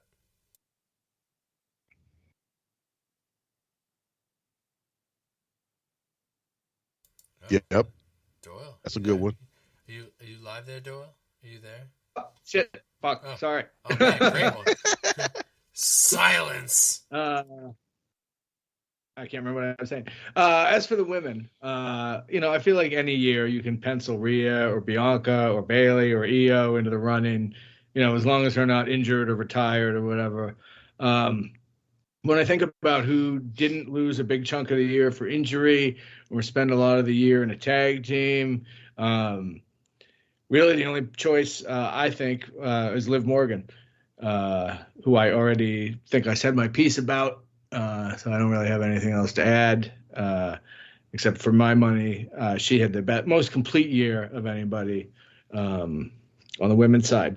On the men's side, no honorable mentions, no runner-up. Only one man was easily my favorite wrestler of the year. And gentlemen, we have 3 different answers. You'd be happy to know.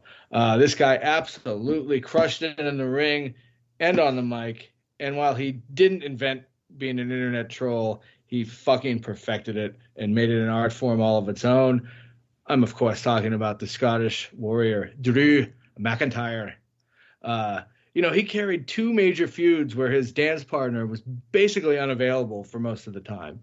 So not only did he keep that Punk feud going for months while Punk was injured, he kept that Mania program with Seth alive while Seth was off playing with The Rock and Roman and Cody. So Drew really had to do a lot of work there on his own for both those feuds. And you could, I think Drew Punk was the feud of the year, but Drew Seth was right behind it. I said before, but I think it bears repeating. He got a fucking friendship bracelet over. Insane that is. I feel like any given year, Drew's going to have a great year. But and I said this earlier also. I wonder, one of the unanswerable questions: would Drew have had as great a year if he hadn't injured Punk? That just seems like such an inflection point where, you go back in time and step on a butterfly and come back and everything's different. I feel like if that hadn't happened, who knows what would have happened? I certainly don't. We'll never know. But he got handed the ball. He fucking ran with it. And I think he had a better year than anybody else in the WWE. Yeah, very valid. And yeah, I agree with you. Drew and Punk was the feud of the year. If we had a category for that, hands down, feud of the year. As far as him taking the ball and running with it, he definitely did. Because remember, around last year, well, not last year, but into 2023, there were still questions about his contract status. Yeah. And whether he was going to continue or whether he was going to leave or take it, ball to go home, because he was kind of being lost in the sauce in 2023. He had kind of fallen down on the roster and was kind of just there and not really doing much. And, we thought that when the news came that he did finally re-sign with the company, we thought, okay, they must have just promised him a title run or something like that for it or what have you. And he got his title run for all of 5 minutes, but he turned out to get something much greater than that. And that was high profile feuds that ran throughout the length of the year and had phenomenal matches to go with it. So he really elevated his cachet in a whole new way.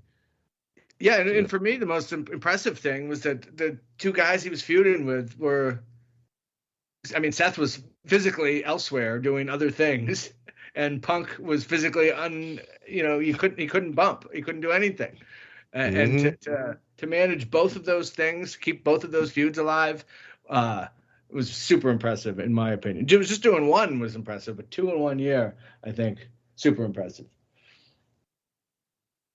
Yeah, it was great fucking storytelling throughout the whole year. I didn't think we could keep feuds on burners like that and keep us interested and intrigued throughout that long, and they fucking did it, which makes me is promising for the future. So, well, it's kind of wild when you think about it. As much as some people kind of are down on this long form storytelling or the dragged out stories, lines and stuff, right? when we're looking back on the year in review, what are we highlighting the most of? The longest stories that ran throughout the year. Drew and Punk, Drew and Seth, Liv and Rhea, the Bloodline. Those storylines that ran the longest are the ones we tend to remember the most. Yep. Oh yeah, dude. Very true. Very true.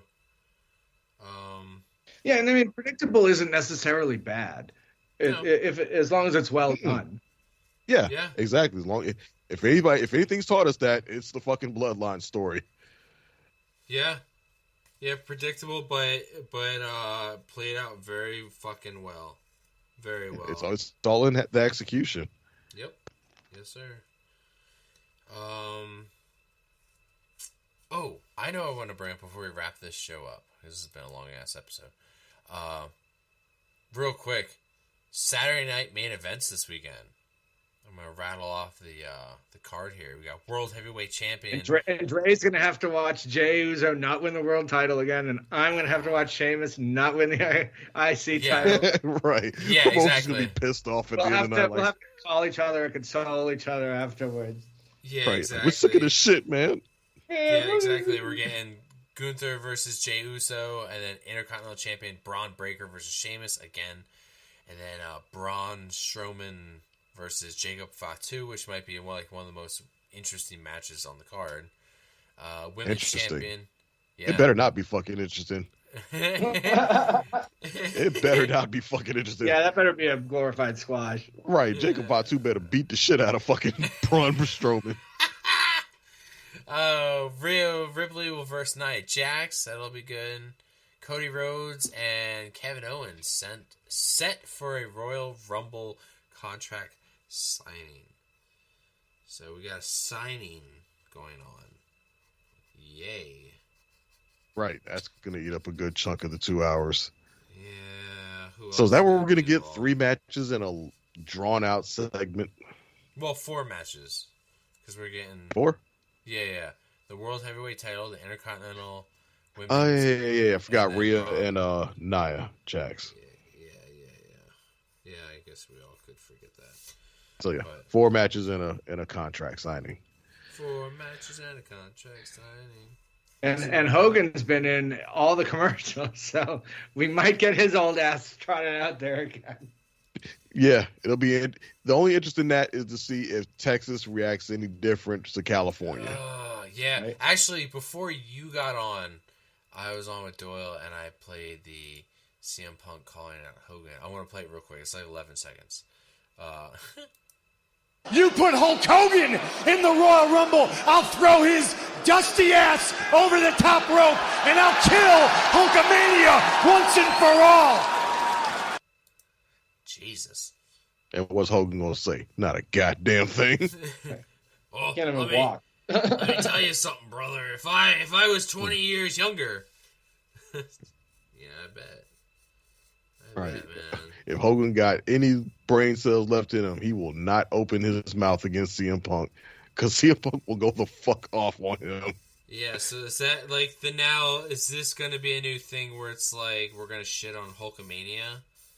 Like, is Hulkamania now like of shit? No, I think that was just off the cuff because didn't somebody happen to mention didn't she mention Hulk Hogan for some reason beforehand? And that's what kind of tipped him to. I don't know. I didn't thought so. see.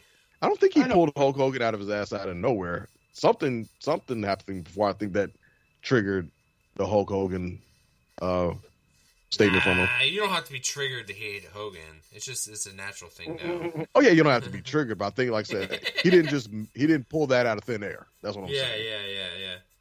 Nah, I get it. Well, yeah, I mean that's all I got for Saturday's main event. It's exciting on the 25th at 8 o'clock Eastern, folks. And then we're gonna fit in, when we can, the Royal Rumble predictions, because right now, as listed for the Royal Rumble, the women participants that are announced are Nia Jax and Bayley. That's it. So, makes me think that Nia is not going to win the title. if she's already entering herself in the Rumble. Well, I don't know. The men's. You know what? What's that? I'd rather not see a whole bunch of people declaring, I'm in. Motherfuckers, we know you're in. I know. I don't like the declaring.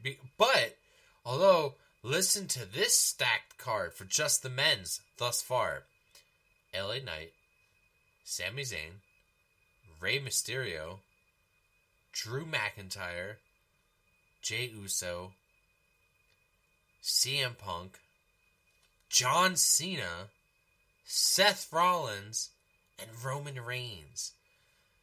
It's already a pretty awesome fucking Rumble. And that's... Yeah, it's everybody that we already knew was going to enter. Now, to their credit, I will say that is a hellified stacked roster, and it could arguably rival the 2001 Rumble, which was probably one of the most stacked rosters we've ever seen. Now, like... Yeah, this is almost a year you don't want surprises, at least in the men's match. Just you could pick 30 guys on the active roster, right? You could pick 50 guys on the active roster right now that you would probably want to see in that match. But, those 9 guys, I see the final 4 already in there. Cena, Punk, Roman, and maybe either Seth or Drew. That's who I see as my final 4. But then I'm forgetting probably a whole shitload of people. I mean, because those names are so big, they're not going to make it to the final 4 because you got to have that surprise exit. Right? You got to have that one person you think's going to make it that gets put it out early to fuel a later storyline. I still say Jey Uso is going to be one of the final 4. Yeah, I say that in Cena for sure. I think he needs it. I think Cena's got to win this, dude. He's gotta fucking win this. But maybe that's why he doesn't win it, because it's so fucking predictable. Alright, I gotta calm down, because I could enter up another episode when we're not even ready to talk Royal Rumble. It's fucking juicy already, folks. It's fucking juicy already.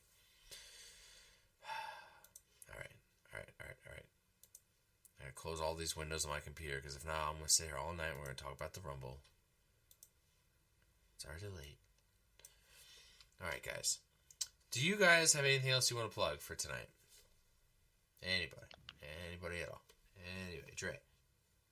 Nothing at the moment. As always, Instagram.com/PCW podcast. Cool. Doyle, do you have anything you want to plug? Yep, just like the Facebook page. I believe it is under PCW Podcast Championship Wrestling. Yeah, and find us on Twitter. And, of course, always in the Discord. All right, guys. With that said, which one of these buttons am I going to play us out on? I'll play us out on this one. What can I say except you're welcome?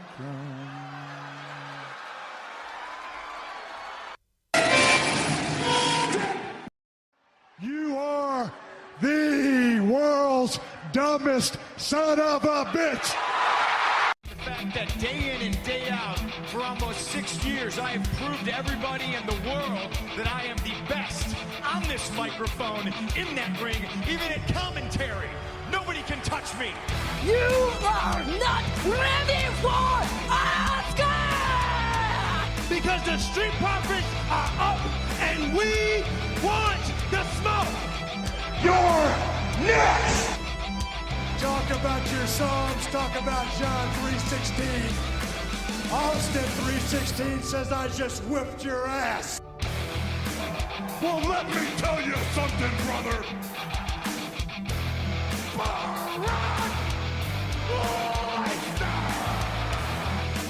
New day! Cream will rise to the top. Oh yeah, Macho Madness here. Welcome to the Kevin Owens Show.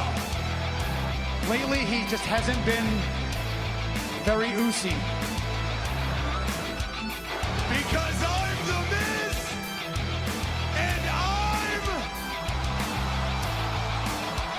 awesome! Those rotten bastards!